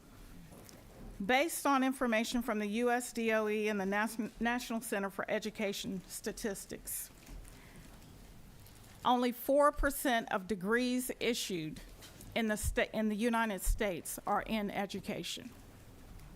That's 85,000 degrees issued per year in the United States. And we all know that in the state of Georgia, we could probably hire 85,000 teachers right here in our state alone, but we're only producing 4% across the country, which means we have to look at alternative ways to keep our. Would you mind repeating that, please? 4% of degrees issued in the United States, which is about 85,000, are issued in education. So that means we've had a drop off of about 21% down to 4%. So people are not choosing education as a profession when entering college. I think that's why we're here. Yes, that is why we're here. So key components of our district strategy one, to build our footprint in the marketplace and the foundation for our new teachers. We do that through academic partnerships, teacher residency programs, grow your own programs, and induction and onboarding. For student teachers at Gwinnett County Public Schools, we focus on an excellent experience by providing access to the latest in educational technology, learn best practices from experienced educational professionals, outstanding support and collaborative teaching environments, access to a dedicated recruitment team for assistance in securing positions upon graduation, observation and field experience, practicum experience, formal student teaching. In addition, Masters in Arts and Teaching for Alternatively Certified Teachers. All certification fields multiple information sessions throughout the year for teachers to select a program that best fits their needs. So we do what is called a Y'all Come session. And we invite those provisionally certified teachers to come and hear from our academic partners around the programs that they have available to them. Advanced degree partnerships with universities, masters in education as well as specialists in education, early learning, STEM, math, science, and special education. Our teacher residency programs. 3 partnership universities have produced in school year 2023, 15 residents. For this year, we have 40 residents in the program. Traditional student teachers in their senior year of their bachelor's program. We also pay our residents a monthly living stipend. We hire them on as a paraprofessional without benefits, but they are earning a salary while they do their residency program, which gives them the ability, in particular, if they are a second career provisional teacher with a family or obligations, then they are able to earn a living while they go through the residency program. Residents are not the teacher of record, but should be functioning as one by the second quarter of the first semester. Initially, residents are true team and or parallel co-teaching model, and classroom teaching and responsibilities are gradually released to full release by Q2 semester 1. Commitment to work a full resident year plus the following year in Gwinnett County Public Schools, preferably the same school. And we do that, one, for the continuity of the students, and we've created a relationship with that resident and that particular school building. We have a 99.8% higher rate of those residents who go through that 1-year residency, and then that second year, we offer them that position once they complete that residency, and we have a high success rate of hiring those teachers.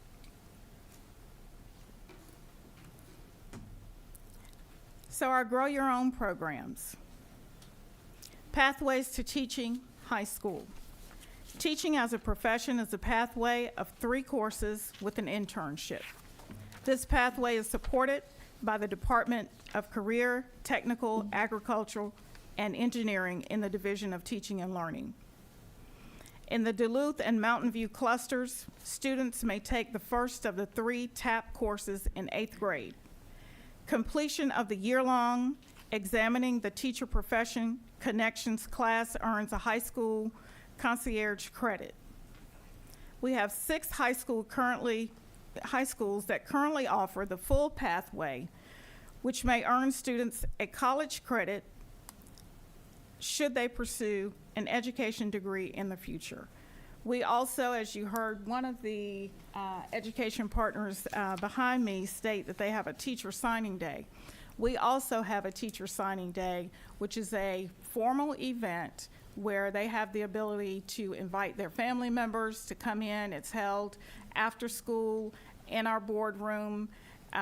We have a big celebration. We offer scholarships through some of our partnerships, community partners, and we have those students sign their commitment to Gwinnett County Public Schools once they complete their degree requirements, and then we make the commitment to hire them when they come back. Paraprofessional to Teacher Program. We partner with 2 universities on a paraprofessional to teacher program, and this is for paraprofessionals who do not already currently have a bachelor's degree. Principals work with the paraprofessionals who have earned a bachelor's degree to provide the job professional development, so paraprofessionals have built their capacity before moving into the full-time teaching position. HR supports in the certification and university program process. Our recruitment team also uses this group as a recruitment pipeline throughout the year. Our substitute teacher program. Dedicated professional learning for substitute teachers throughout the year to increase capacity, as well as learn about opportunities for full-time teaching positions. This learning cohort focuses on building the capacity of our subs in classroom management, effective engagement strategies, and working with students with disabilities and/or multilingual learners. After completion, substitute teaching employees have the skills to feel more confident as they enter the classroom. We also use this group as a pipeline to teaching. And finally, our Mentor Gwinnett program. This program is a district-led induction summer program which is designed to introduce those teachers to the district, set expectations, and introduce them to the curriculum prior to the first day of school. Local school-led onboarding, excuse me, through years 1 through 3 with support from teaching and learning as well as human resources. The district provides a framework for new teacher induction, coaching, and mentoring, which principals are encouraged to implement at the local school. And the framework is, as you see, we have the administrative sponsor who advises and supports and assists in planning, the lead mentor, which plans the session activities for the mentor and the teacher, and the mentor participates in the new teacher mentoring and induction program and attends site-based meeting and is actively engaged with the teacher with curriculum, procedures, processes, and technology. And then the new teacher attends site-based mentor-mentee meetings and meets with the mentor frequently. This concludes my presentation, and thank you all for the opportunity to present. Thank you so much. Appreciate it. Very, very interesting. Dr. Jack Parrish? A good Baptist sitting on the back of the room. Thank you all for the work you're doing.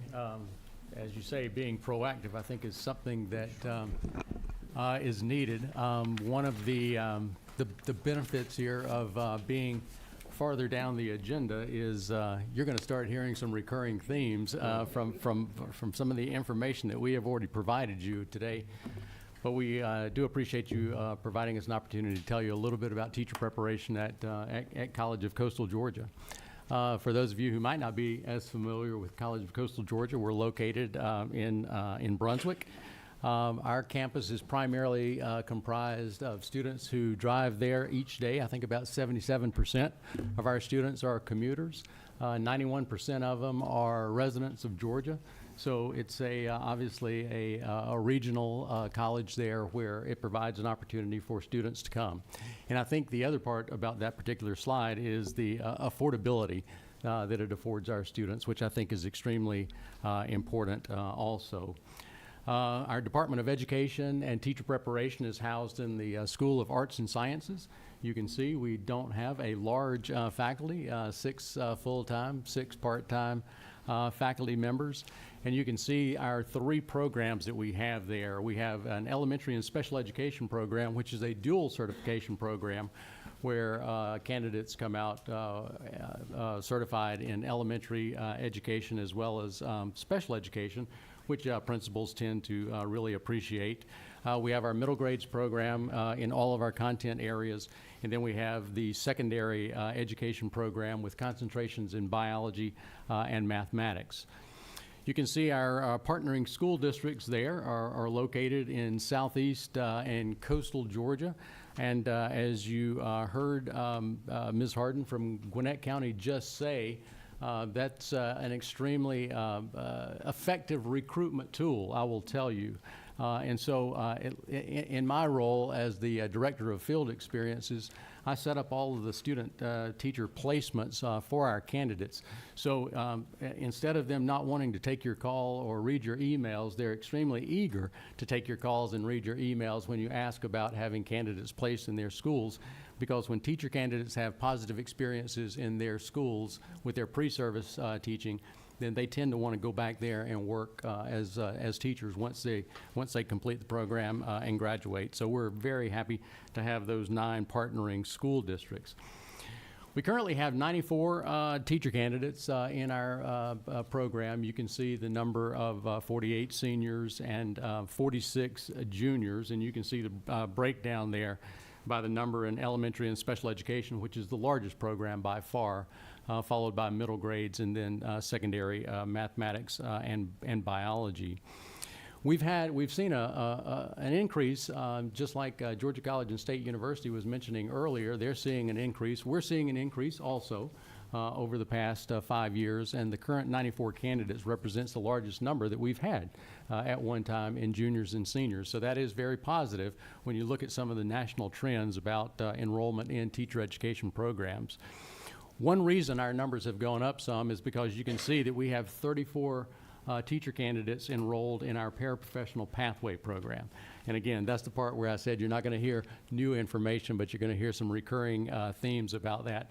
And these are individuals who are working full-time in their schools as paraprofessionals while also pursuing their bachelor's degrees in elementary education.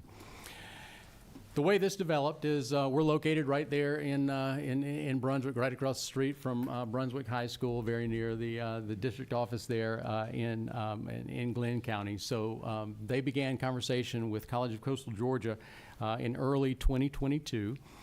They knew, just like most other school districts, and I think we've heard today already, that there are a number of individuals who are employed as paraprofessionals in schools who already have a good bit of college credit. Many of them, have associate's degrees already, and for any number of reasons were unable to continue their education and get their teaching degrees.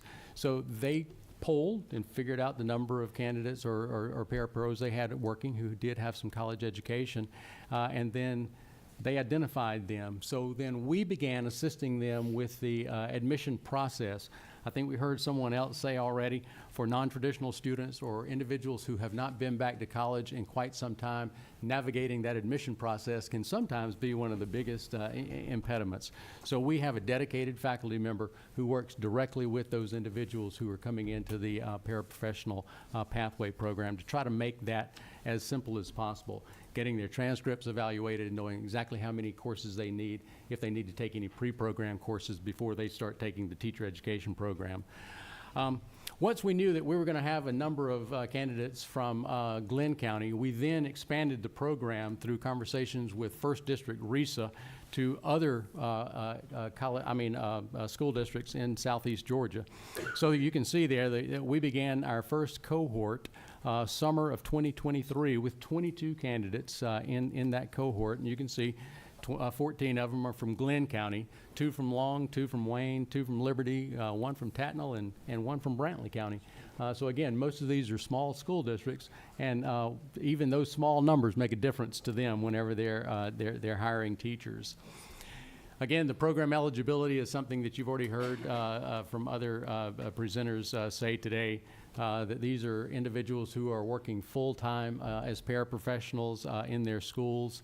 They have to be recommended by the employing school district because the school district has to provide them flexibility in order to get their education while they're still performing their primary job duties and responsibilities as paraprofessionals. They also have many opportunities, rich opportunities to participate in clinical experiences or field experiences since they're working in schools, all day, every day. Some of the characteristics that we have is that it's an identical program to that of our traditional elementary and special education program.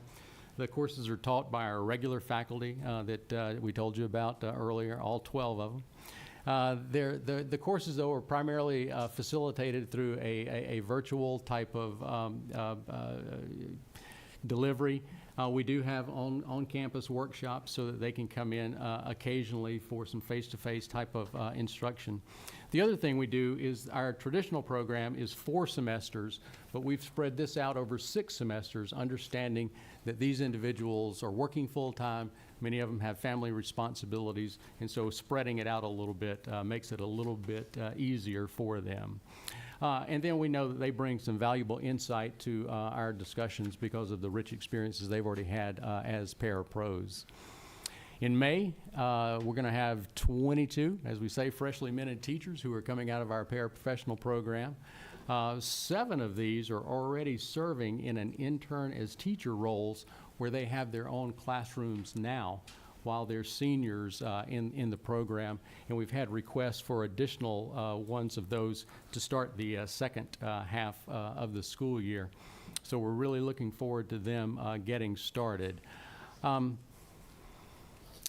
The program, as we say, is continuing to evolve, and this is the part that is consistent with what you have heard from several other presenters today, is that we hear candidates say, we did an update at the Glenn County Board of Education meeting back at their November meeting.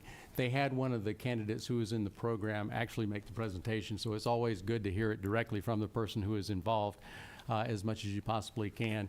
And she's the one that said there that she absolutely could not have become a teacher or been on her path to becoming a teacher had it not been for a program like this.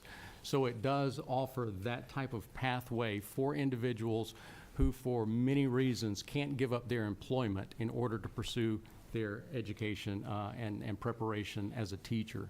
So what we see it as is an effective route for many individuals. So it's a somewhat of an alternative program that is embedded in a traditional type of program that we have. We're having ongoing conversations. We go out and talk to all the Teaching as a Profession pathway courses and invite them to get into this. In fact, another one of those stories is that one of the principals at one of the schools there in Glenn County's daughter was preparing to go into our traditional program.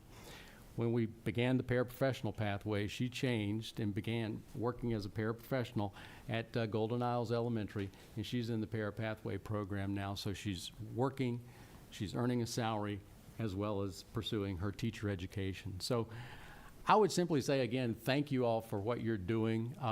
As y'all have heard it said many, many times before, there are no simple solutions to complex challenges. If there were, somebody else would have thought of it a long time ago. So I think it's going to take a lot of us working together. We talk about it taking a village to raise a child. I think it's going to take a village of all of us working together in order to address appropriately the teacher retention and recruitment that we need in our state. So thank you all very much. Thank you, sir. Tell Mike Hodges, Senator Hodges, hello for us. Dr. David. There you go. Valdosta State University. Okay. Thank you for being here. Thank you. Yeah, I appreciate you. Thank you. All right, well, Mr. Chairman, members of the committee, thank you for having me here today. As mentioned, my name is David Slykeis. I'm the Dean of the Dewar College of Education and Human Services at Valdosta State University. I'm just excited to be able to share a little bit about what we're doing down at Valdosta State and how we're trying to help this issue preparing teachers and filling the teacher shortage. So just a little bit of context about Valdosta State before we get started. Valdosta State is down in the deep south, just about down in Florida. We have a 41 county service area that stretches all the way from Alabama to the coast. Most of our students are in-state. About 80% of our students are in-state, and our enrollment is just over 10,000 students, 10,300 students at the university. as we drill down, let's talk a little bit about the College of Education and Human Services. The College of Education and Human Services has 5 departments. And I'm excited to say that over the last 2 years, the enrollment of our college has gone up 496 students over the last 2 years, which is really exciting. What's more exciting and more pertinent to this committee is that it was driven almost entirely by teacher education. One of the 5 departments in the College of Education and Human Services is the Department of Teacher Education, and that department alone was up 566 students over those 2 years. So we have added a lot of students over the last 2 years to our college. In that department, we offer a pathway to initial certification through 3 mechanisms, all of which you have heard about today, but I'm just going to share you how we do it. Through the traditional face-to-face programs on campus, our MAT programs, and our new online education, undergraduate education program. So as we dig a little bit into those numbers, where I talked about we had a growth of over 500 students, if we look at first at our traditional on-campus programs, if you think about, we have the 3 very traditional ways to prepare teachers. We prepare elementary teachers, middle grades teachers, and secondary teachers, all very traditionally. They're on campus. These are your 18 to 22-year-olds who are coming out and going into teaching. Each one of these 3 programs has declined over the last 2 years. So that's why we're just diving into the numbers here a little bit. We're up as a college, this department is up, but the traditional students on campus have declined. It is getting more and more difficult to convince 18-year-olds that they want to become a teacher. So what are we going to do, and what have we been doing to make up for this decline of these traditional students? Well, we came up with at least 2 solutions. The first solution as you've heard, are these MAT programs. So MAT programs, these are for students, almost all, they have a bachelor's degree already, so we're not talking about our traditional students. Most of these are those teachers who are out in the schools with those provisional license that you've heard about today. I think the PSC mentioned right around 7,000 teachers are out there with his provisional license, and they have about 3 years to get their teaching credential, and this is a program to do that. We knew that if this was our target population, we had to meet these people where they were, so we reduced the entry barriers. We basically got rid of extra tests. We got rid of other things, other barriers to getting into the program, so we're essentially just looking at GPA for admission. And then we moved the program to be fully online so that these teachers could participate. It's basically a big year is the program. It's a 30 hours master's program where they start in the summer, they go in the fall, they go in the spring, and then they finish up the next summer. These programs, you're looking at a graph of 3 different programs that we have in our college, one in education, health and human service, or health and physical education, and special education. All 3 of these have seen an increase. Across the 3 programs, there's an increase over these 2 years of 187 students.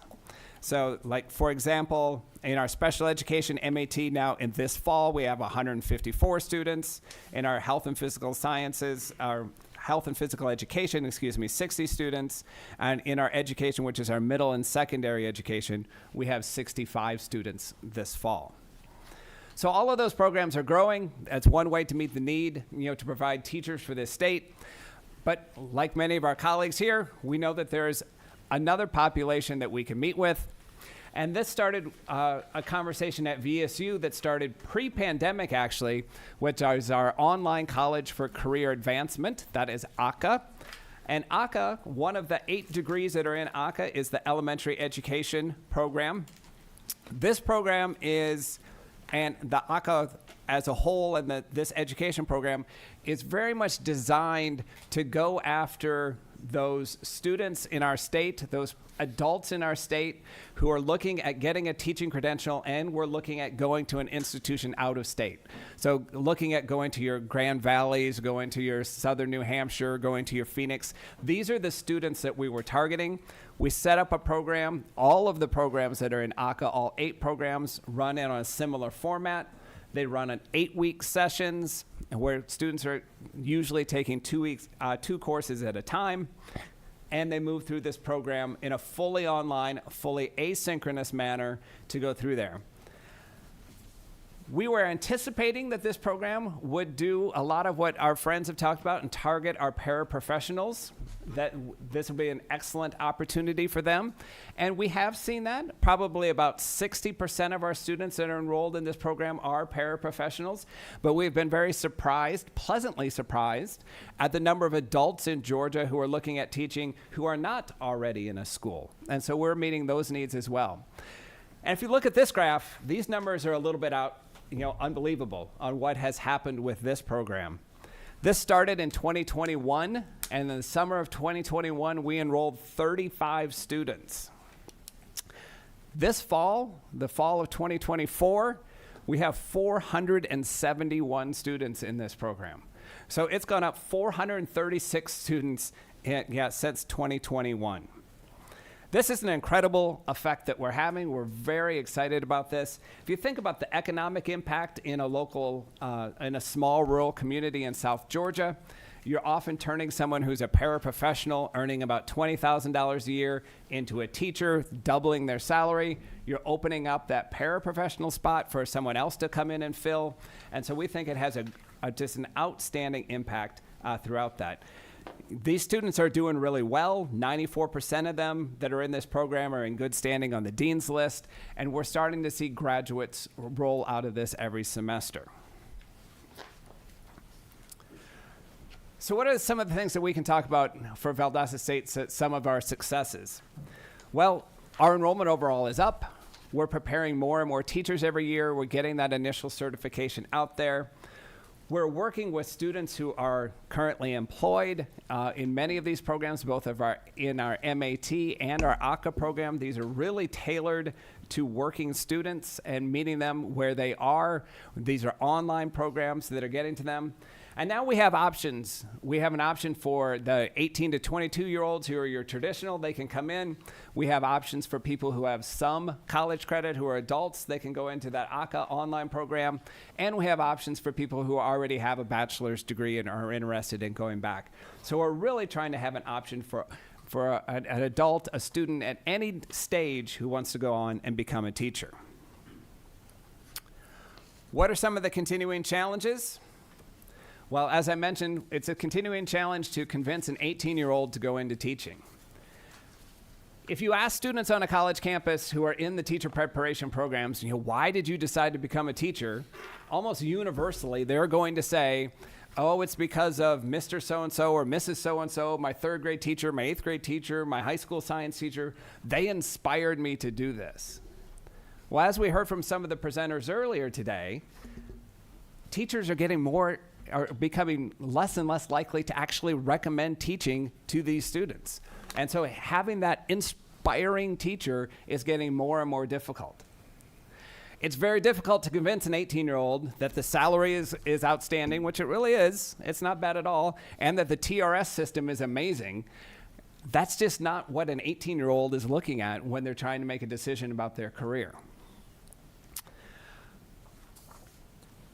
As we look at this, some of the other barriers to this are finding classroom teachers to do the supervision. So when our students go out and they do the student teaching, the clinical internship, wherever you want to call it, they have to have a highly qualified teacher there as their mentor in the school.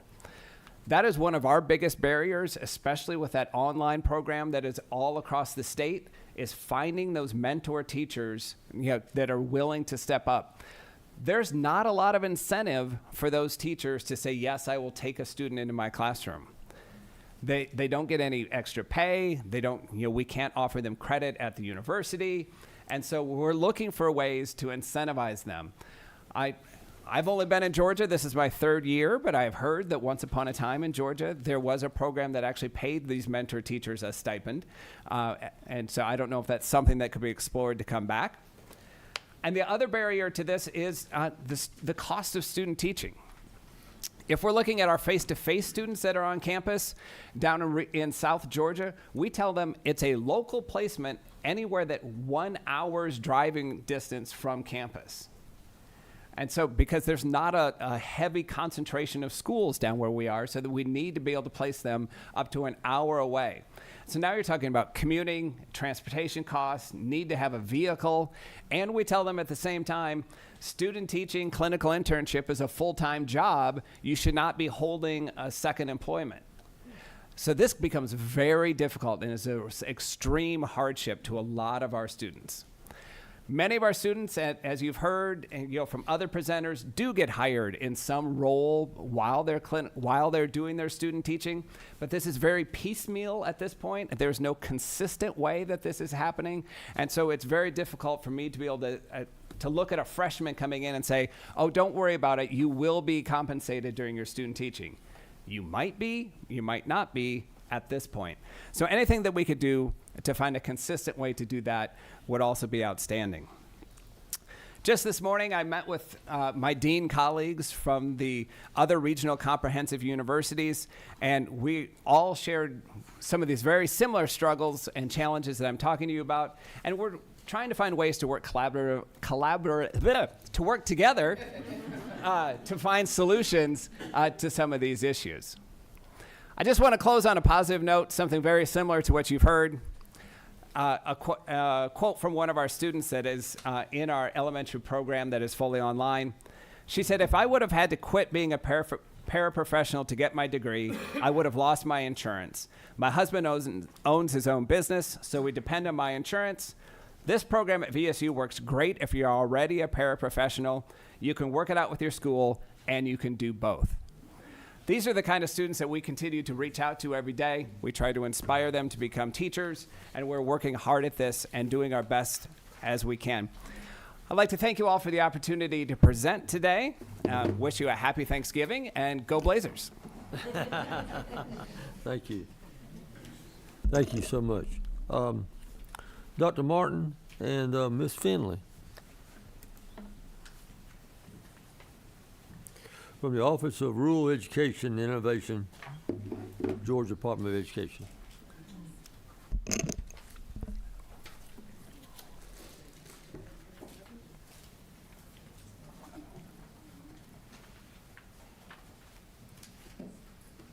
Well, good afternoon, and thank you for having us. Senator Hickman, I want to say thank you for coming to our rural site visit at Candler County just a few weeks ago. It was great to be able to highlight that work that's going on. We were asked to present about our office, just an overview of our office and what's going on in the area of teacher recruitment retention that we're doing at the Department of Education. So just to start with, our office was created back in 2021 in the fall. We were created with ESSER funds, so pandemic relief money, created by Superintendent Woods, who is a rural educator who knows the challenges that rural districts face. And we serve 115 rural districts around the state. So our definition of rural is a little different. It's all based on county population. So we serve the counties with a population of 35,000 or below. So it could be a county school system, it could be a city school system, it could be a charter school system, but any public school system that's in a county with a population of 35,000 or below. We do have some larger counties that are vying for rural title, but right now we're sticking with our definition of 35,000 or below. You can see on the slide, I have a small team. We are all rural educators, seasoned veteran educators. And I say we are like rural. We are small but mighty. So we're small in number, but we have a great deal of capacity. And we love serving the 115 school districts that we serve. So our areas of work, just to give you an overview of what we do, we work in the areas of teacher recruitment and retention, of course, that Heather's going to talk to you about in just a minute. Heather's been on my team about 1.5 years now and has jumped into the world of teacher recruitment retention, coming in from rural Fannin County. She headed up our Para to Teacher grant. You've heard a lot about paras becoming teachers, and she worked on that grant that she'll tell you just a little bit about and has jumped into the world of teacher apprenticeships. We also work in the area of instruction with a focus on literacy. Dr. Charity Roberts heads up the professional learning that we do in the area of literacy. All of that has been going on since the creation of our office back in 2021 under the leadership of Dr. April Aldridge to begin with. who is now Deputy Superintendent for the Office of Teaching and Learning. And we work in tandem with all the divisions at the Department of Education. We also serve in the area of technology, so providing technology services and supports to all of our rural school systems through Russell Payne, who's our technology specialist. You've heard a lot about leadership. We work in tandem with Gale, with the leadership coaching program that they have, the executive coaching program they have to support rural leaders and all leaders across the state, along with school and district improvement. So Dr. Stephanie Johnson and I have worked to help support that program. Corinza Wing and Ricky Edmonds are doing a great job with that. And in the area of college and career readiness, Dr. Laura Ergel supports that work. She jumped in about a year and a half ago also with a partnership with the Georgia Chamber of Commerce, providing grant money to help the rural school districts with workforce readiness. We also support school systems in the non-academic components, so physical health, mental health, food insecurity, those areas. And then I also have Chris Huckins, who's been on board about 4 years, who is the supporter of our completion schools. So if you're familiar with Mountain Ed, Coastal Plains, Foothills, those completion schools, and then also the new Discovery Regional High School that is serving Southwest and Coastal Plains Risa. And then we'll be starting a new school in Zone 4, so Chat Flint Risa. So we are delighted to serve in those areas, and I'm going to turn it over to Heather to talk about her work in the area of teacher recruitment and retention. I don't have to give a whole lot of explanation about why we started this program because my colleagues all back here have done that for the past hour. But we have spent the last year talking to most all of these colleges. We created a rural advisory board. The paras in our grant, we did interviews with all of them, and we kept hearing all the recurring things that you've heard. And so one of the things we started looking into was registered teaching apprenticeships, which are brand new. Apprenticeships have been around forever. Think welding, cosmetology. You kind of usually connect those things with technical school. But 3 years ago, Tennessee, their education department, created the very first K-12 teaching apprenticeship program. And what that does is, it's a lot like a parent-to-teacher program, residencies, internships, but it has a vein of mentorship in it. It also looks at digging into your high school students, enrolling them into apprenticeships, but it also taps into a funding source that we in education have not really tapped into before, such as workforce funding and Department of Labor funding. So we're going to talk a lot about that. So basically why? We know we have these programs. We already have parent-to-teacher programs across the state, residency programs, internship programs. School districts and our colleges and universities have been working together to answer the problem. And so what our apprenticeships do is really, though, guarantee that earn as you learn piece. So we talked about, we do have some parent-to-teacher programs, but sometimes it's hard to piecemeal how we get them to complete all the program requirements. But this is really a commitment from the district to sort of level up those parent-to-teacher programs or residencies or internships that they have. And it really focuses on, too, those aspiring educators, of course, in my heart, those rural educators or paras that really face those financial and logistical barriers to education, because it provides really mostly tuition-free and that paid wage as they go. So we created the Georgia Registered Teacher Apprenticeship Program and received on October 2nd, which was a huge milestone for us, that sponsorship from the Department of Labor. So that allows us to be an umbrella sponsor to every LEA in the state, not just rural. If they would like to become an apprenticeship sponsor, we have a very simple application. They don't have to work with the Department of Labor themselves. They can come up under us, and we provide the technical assistance to them to start their program, which layers on top of the programs they already have in place, basically, and allows them to braid some different sources of funding. So, of course, it has a huge impact on rural schools, and we knew this, and so we got right in there last spring and decided that we would apply for the Apprenticeship Building America grant that came out through the Department of Labor. And in a promise to become a sponsor and expand these apprenticeships across those 115 rural districts that she was talking about, we were actually granted $4 million to expand this work over the next 4 years, which we are very excited about. Not to get too much in the weeds, but this program talks a lot about what people have spoke earlier today about expanding teaching as a profession, education as a profession in our high schools, and rolling those students into youth apprenticeships, work-based learning experiences, and then rolling them into registered apprenticeships right out of high school. And really investing in the local talent of their communities and keeping them there, which, as you know, is so important in rural Georgia. And of course, those new funding opportunities, workforce funding, WIOA funding, all of those are really tied to that registered apprenticeship piece. So again, I mentioned that before, but it's just a funding source we've not been tapping into, and now we can.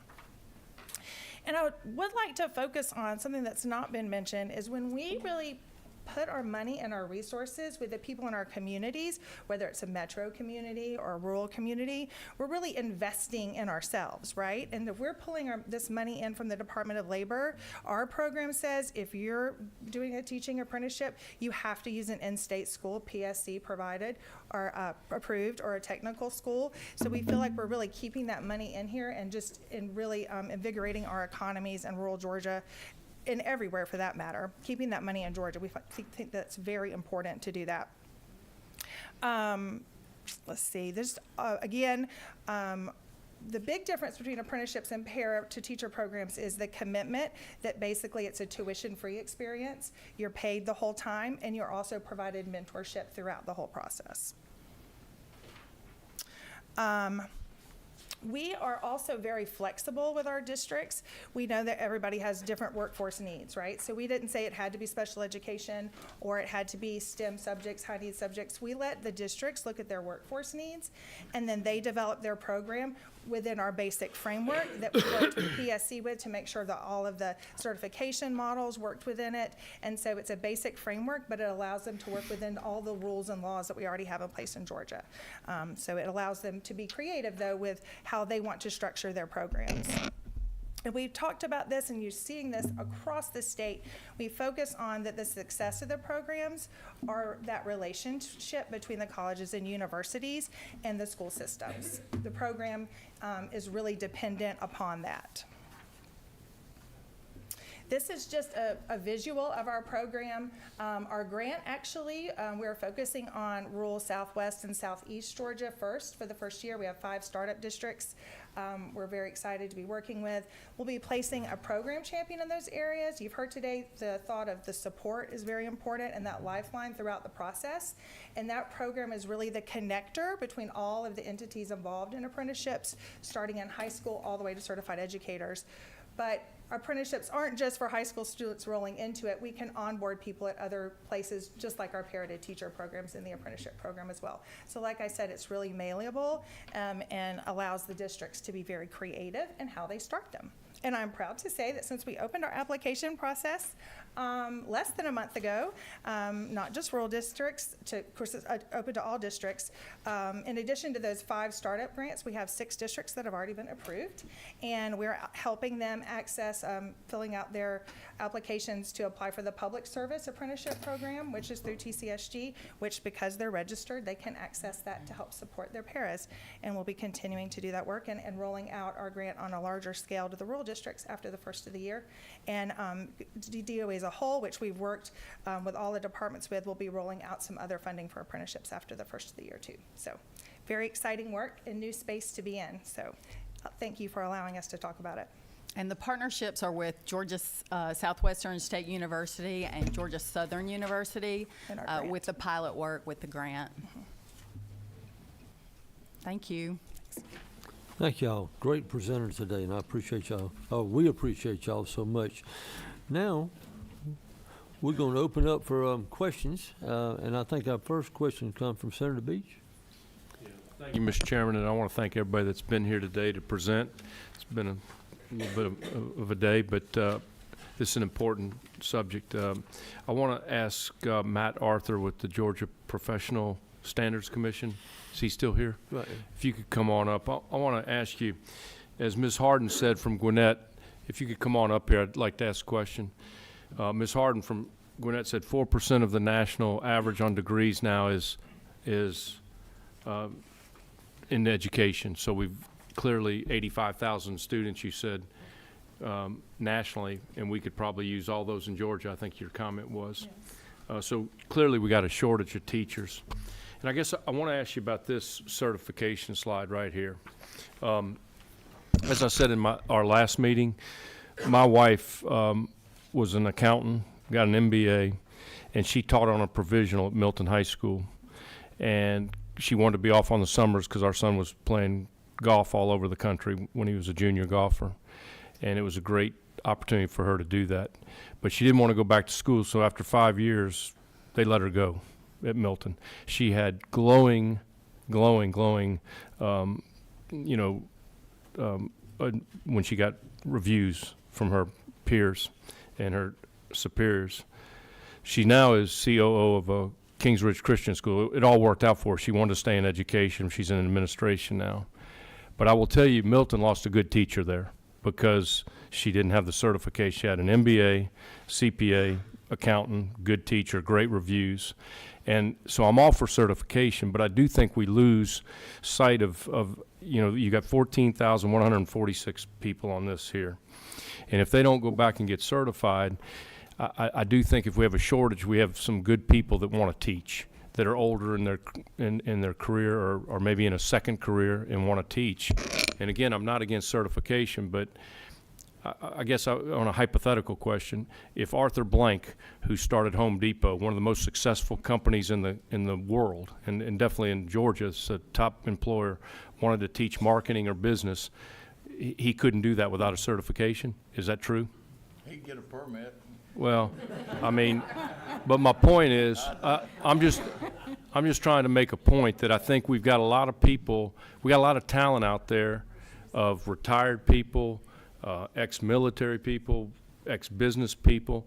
If I wanted to go teach a class in government, in business government, I think I could do a pretty good job of it, being that I've been elected since 1999 and been involved in local government, county government, and now state government. So I just want to ask that, is there something we can do to help you, give you some flexibility in this certification process during this time of teacher shortages? We work with, we showed you the 6 main ways, but we work with people one-on-one to try to extend that as far as we can.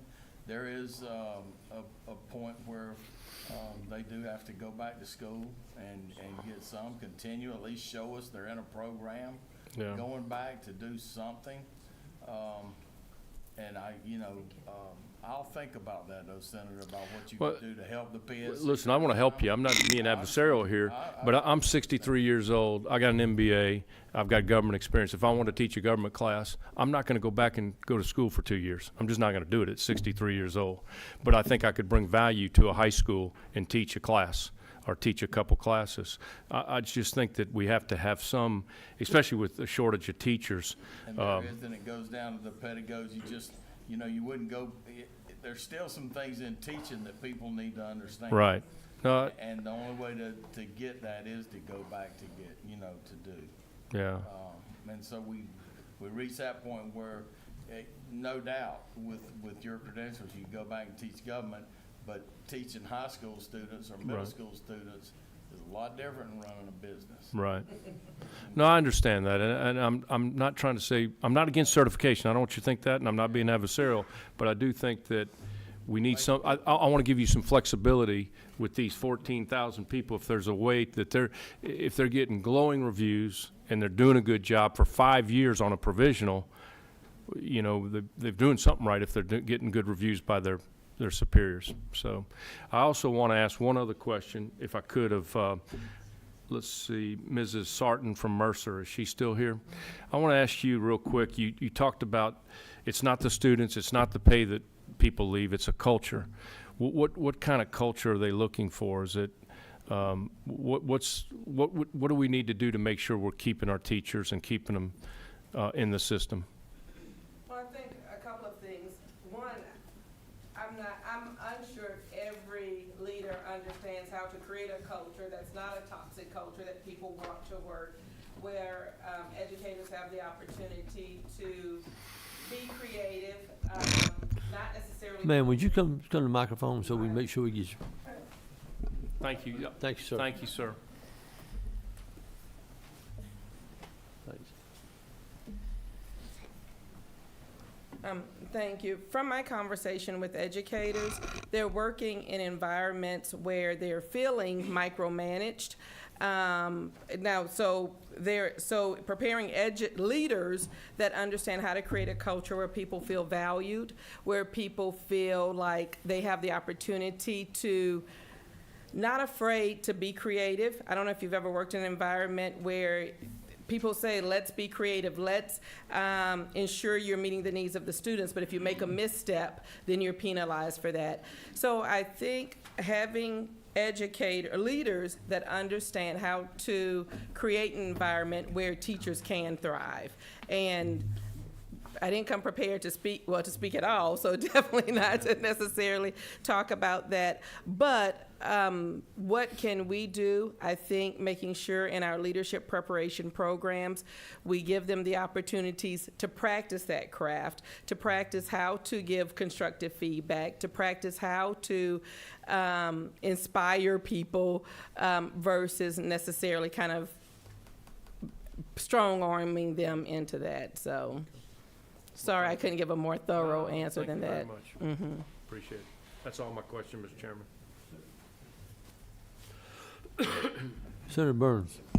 Thank you, Mr. Chairman. I'd like to follow up on Senator Beach's question. Matt, if you could, can you identify innovative ways? Matt, come forward, please. Yeah, I hate the Professional Standards Commission kind of back on the spot again. Yeah, you're fine. But we appreciate you and we support you.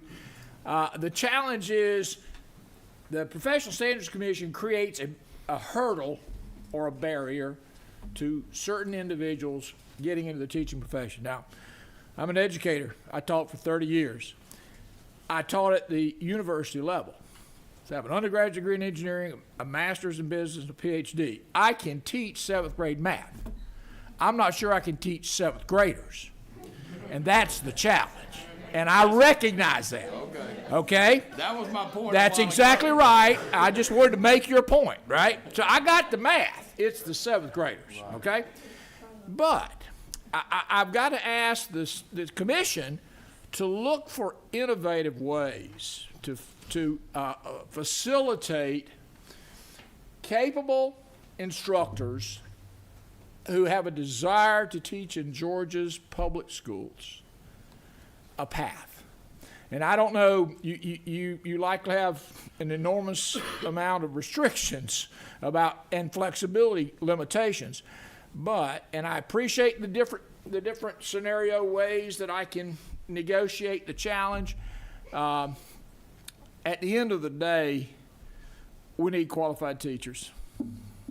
And to get a qualified teacher, you hold you're the doorkeeper. You're the mechanism by which I go from not being able to teach beyond a limited time frame and being able to help a community. So all I ask is, how often are your standards reviewed? How do you look for innovative ways to enhance the workforce area? Can you help me? Constantly, rules are changing. We realize the flexibility we need to get to. And we listen to school districts. Part of the problem, and y'all don't want to hear this because everybody says it. Let's hear it. But like the Georgia TAP program, it's a great opportunity for them to go back. What stops them? Money. Why don't they go back? It's money. I mean, listen, a starting teacher makes more than they used to. Y'all have done a lot of things, but still, you've got beginning teachers that can't even afford an apartment. They're living with somebody else, just like they did in college. And they cannot afford a house in the district that they teach. Part of money. Now that's not our part. That's y'all's part. But our part, we are listening to the people out there, and our rules change a lot. And yes, there are a lot of them, but there's a lot of different ways for them to go back and do it. It does cost money for them to do, but we're as flexible right now as we've ever been. I got to ask you to be more flexible. I got to look for more innovative ways to allow qualified individuals. I'm talking about unqualified, but qualified individuals. Yeah. Certainly. Come forward, please. Yeah. Bail Matt out. He'd appreciate it. Maybe he needs to bail me out. Thank you. I really wanted to weigh in on this. I was just talking to Matt back there a few minutes ago. The degree component, tuition is the barrier. That's for a non-degreed individual. That's for a, Not- that's a not- degreed or non-degreed. A degreed or If they- non-degreed. But they if are I have a provision- degree, or I have 2 degrees, or I have 3 degrees, And it's not in teaching, you still, if it's not in education, you still have to go back to school. I understand that, but I'm asking for innovative ways to facilitate that. You know, right now you're offering traditional ways. Go back to school. Quit your job, go back to school. Well, But they can go ahead and work. they can. You can go ahead and work right now. Yes. I mean, that's how flexible we've become, is that you don't have to have it in hand. You can go to work in a classroom right now today with what you've got. But eventually, you're gonna have to go back, or the county can just hire you with the waiver, and they'll decide what you need. So Gwinnett County has Teach Gwinnett, which is a certification program. It is not a degree program that we teach in-house. And that program, Teach Gwinnett, is recognized by the PSC. So it has been built from the ground up by our educators, and we only have certain capacity.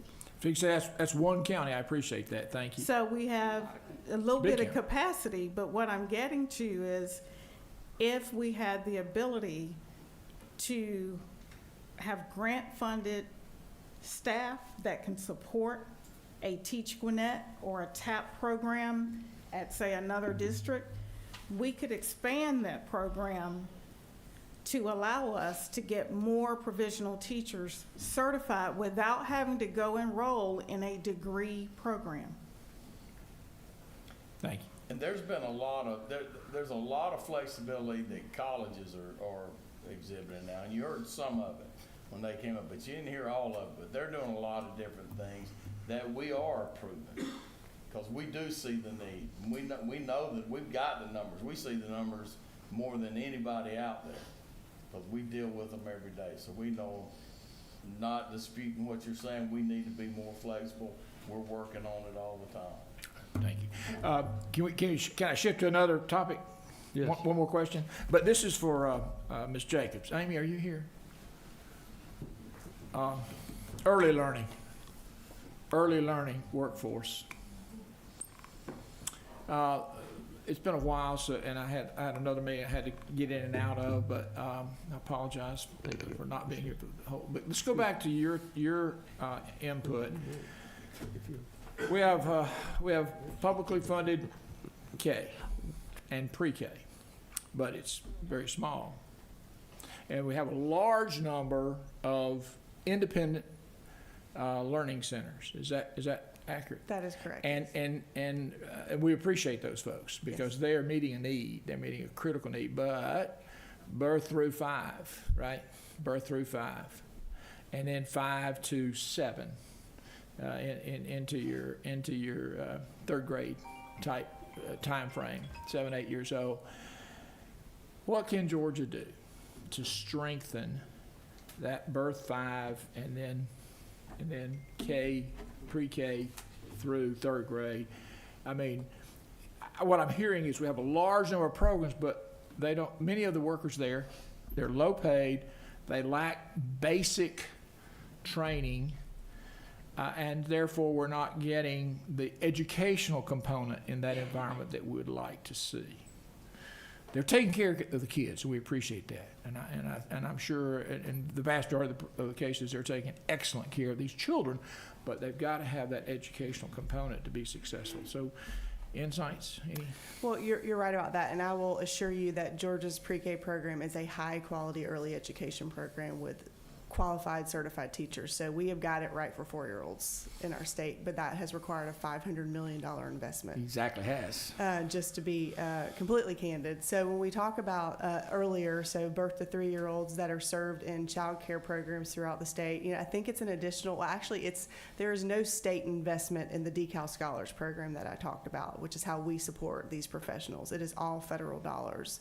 DeCal is over 50% federally funded, and that's what funds that program. But I do think there's benefit in those programs because, like I said, it provides scholarships for them to pay for their credential. It provides incentives for them to stay in the field. I think there's definitely a need to increase the amount that we do in that area. And then the wage supplements, because usually they are already working in those programs while they're going back and getting this credential. So to provide a wage supplement, so when they need to step out of the classroom to get that coursework, that we can do that. So I think there are ways in place that the state could then add on to what we're already doing at DeCal to do that. One other thing that we hear a lot about, because child care teachers are low paid, they cannot afford child care for their own kids. And so that's also a place where we tried it out as a pilot with some one-time federal dollars to help pay for child care for these teachers, because that is an incentive. If my child can attend, then I can also work here. So that's an incentive. We don't have those dollars anymore, and we're working on to see if that helped to retain teachers, but I think that's something to look at as well. Thank you, Mr. Chairman. I just want you to know how much we appreciate your work and the realization that if we start at birth, they got a shot. Yes, you're exactly right. Thank you. Senator Dixon. Thank you, Mr. Chairman. I want to start off by thanking all of the schools that are here today, universities, all the government agencies. Thank you all so much for your testimony. I've learned quite a bit. And it looks like a lot of the ideas you've got, which there are many, and many are great. It's not legislation that's needed, it's more implementation by other school districts. So would love to continue to hear what the state can do to help without us mandating, from top down what we can do. A lot of y'all are doing a great job already, but the underperforming schools, the underfunded schools, what we can do at the state level to kind of spread some of these programs and ideas that y'all have got throughout the state of Georgia to help bring up teacher retention and recruitment throughout the state. One thing we'd like to touch on, you don't have to come back up, just want to make a comment, but I'd like to start off, with Dr. Price, also Gwinnett County, Mrs. Harden, and then Georgia College. I'm grateful for, Grow Your Own, finding those teachers, because I heard one person, I don't remember which one, we've heard from so many folks today, but mentioned that, that the reason that they became a teacher, they were inspired by another teacher. So I think these Grow Your Own, this initiative will fire that back up and find the teachers that already live in the community, because I would imagine most teachers come back to the community they were raised in. So grateful for those programs. Also, Mrs. Harden from Gwinnett. I'm a product of Gwinnett schools. I'm a Black Knight, if we're going to shout out our alma mater, Central Gwinnett, 1998. So, yeah. But I can't help it. But also your program, it was Teach Gwinnett. Would love to talk to you more about that. Would like to get you my contact info to see if the state can help expand that in Gwinnett and possibly throughout the state. Was excited to hear that from you. And then one last thing, Mercer, grateful to hear the comments you made on talking about culture. In the business world, which is what I reside in on my day job. I'm not an educator, but that is a big deal within any corporation, within, no matter how big or small it is or what industry it relies in, is the culture of the organization that can help it thrive or die. And I've talked to many school systems and also principals throughout the fall. More of the successful school system that I've spoken to, that was the first word when I started talking about, because I was talking about school safety and literacy and a lot of other things. But when we brought up retention, it was culture, and that was the first thing that they would say to me. It was this culture, and it talked about the support, but then also the support from leadership, dealing with discipline to education, to across the whole gamut of what they had to do on a day-to-day basis. So I agree with you wholeheartedly there. Unfortunately, we can't legislate culture, but if there's a way that we could educate other school systems on that, because that seemed to be kind of the resounding thing that I heard from those schools. Yes, you can come forward if you. You asked about what can you do for legislation. Dr. David Slikas we have Georgia Association of Colleges for Teacher Educators, and we have our You come forward again, I'm please. sorry. We have our legislative priorities that we will be sending out and working with PAGE and GAE. But one thing my colleagues have talked about is, one, if we can eliminate that financial barrier for people going back to school. So what would we love to have your help with? Could we give student teachers a stipend while they're going through their student teaching? My colleague from Valdosta State said, and everyone agrees, we're asking our student teachers to be in schools basically by 7:30 till about 4:30. And even though we tell them they shouldn't have another job, many of them are going in the evenings to work to try to make ends meet. So how can you help us? Give them a stipend. And honestly, we asked student teachers, we said, how much, and I'm talking about traditional student teachers, your 18 to 22-year-olds. We said, how much do you really need to defray the cost? They said, be honest with you, we'd be happy with about $150 a week. So it's not a lot of money. We want more than that. But the idea is they're just trying to help defray the cost of their minimum wage jobs are more now. In addition to that, I think I heard Dr. Slikas mention that mentor teachers, if we're asking them to take on this extra burden, how can we also pay them? So what can you do for us today? Pay our student teachers, pay mentor teachers for the work that they're doing. Thank you. Always remember, when you're asking for money, always start high. You can always go down. Oh, yeah, and I know, I started too low, but thank you, thank you. Thank you. Senator Harrell, and we're getting close to the end, so y'all be patient with us. Thank you, Mr. Chairman. And this is for the Professional Standards Commission. Y'all do a lot of work processing all these certifications and everything. I've been to the budget hearings and have heard, how much work there is. I also remember a budget hearing where you were saying it was during cuts, and you were very challenged to be able to keep up with the people that you had. Has that gotten better? Do you have enough money to keep up with the workload? No. Okay.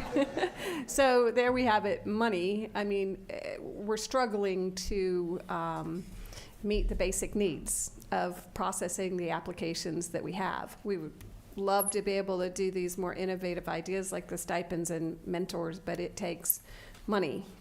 And we've had a lot of money, but it's not getting to where it needs to be. So thank you for that update and that frankness. I'd like to see a government that runs effectively and efficiently. Thank you. Senator Harrell, I tell my constituents back in our area that they can stand on the street corner and talk about it. They can stand on the steps of the church and talk about it. They can stand anywhere they want to talk about it. But until they help me understand the issue, it's not going anywhere. And so y'all got to definitely help us understand what y'all are facing. That's the purpose of these meetings, so y'all can help us, because we all in this thing together, and we don't, as Senator Beach said earlier today on another meeting, our grandchildren, we talk about our grandchildren all, but that's true, great-grandchildren, but it's affecting us right now, and we need to be aware. One last question from Senator James, and we will conclude. Senator James, it's up to you. Thank you very much. I won't be redundant, since some of the things that I was interested in have already been talked about. But you talked about one thing, money, money, money. And so if we want to put in legislation and it's going to cost money, make sure you kind of give us a fiscal note. Like, don't say money, but X amount for X amount of students that are there. And that goes for what my colleague, Senator Harold was asking about too. Tell us about the money, and then we'll try to find it. I'm on appropriations and education, so, you know, if I hear you, and thank you everyone for the information. And when I hear you and hear you explain these programs, especially apprenticeship, I like that too. But we just need to know what we need. And then if it was ARPA money for apprenticeships, that ARPA money, I think, runs out. So even with, you know, because they came from the federal government, but I think it's going to run out at like quickly too, like at the end of this term. So if more money has not already been appropriated to you and given to you from that program, other monies go back to the federal government. So we got to find a funding source for that too. And that sounds like but don't just bring it in the rural areas, bring it up here in metropolitan Atlanta too. So to all of you, keep up the good work, keep educating us as our chairman has said, because the more we know, the better we can help you. But just tell us the dollar sign. Okay, thank you. That's coming. Thank you, Mr. Please remember that this is a balance sheet item. This is an investment. It's not an expense. Happy holidays. Safe driving. Thank y'all. And God bless y'all.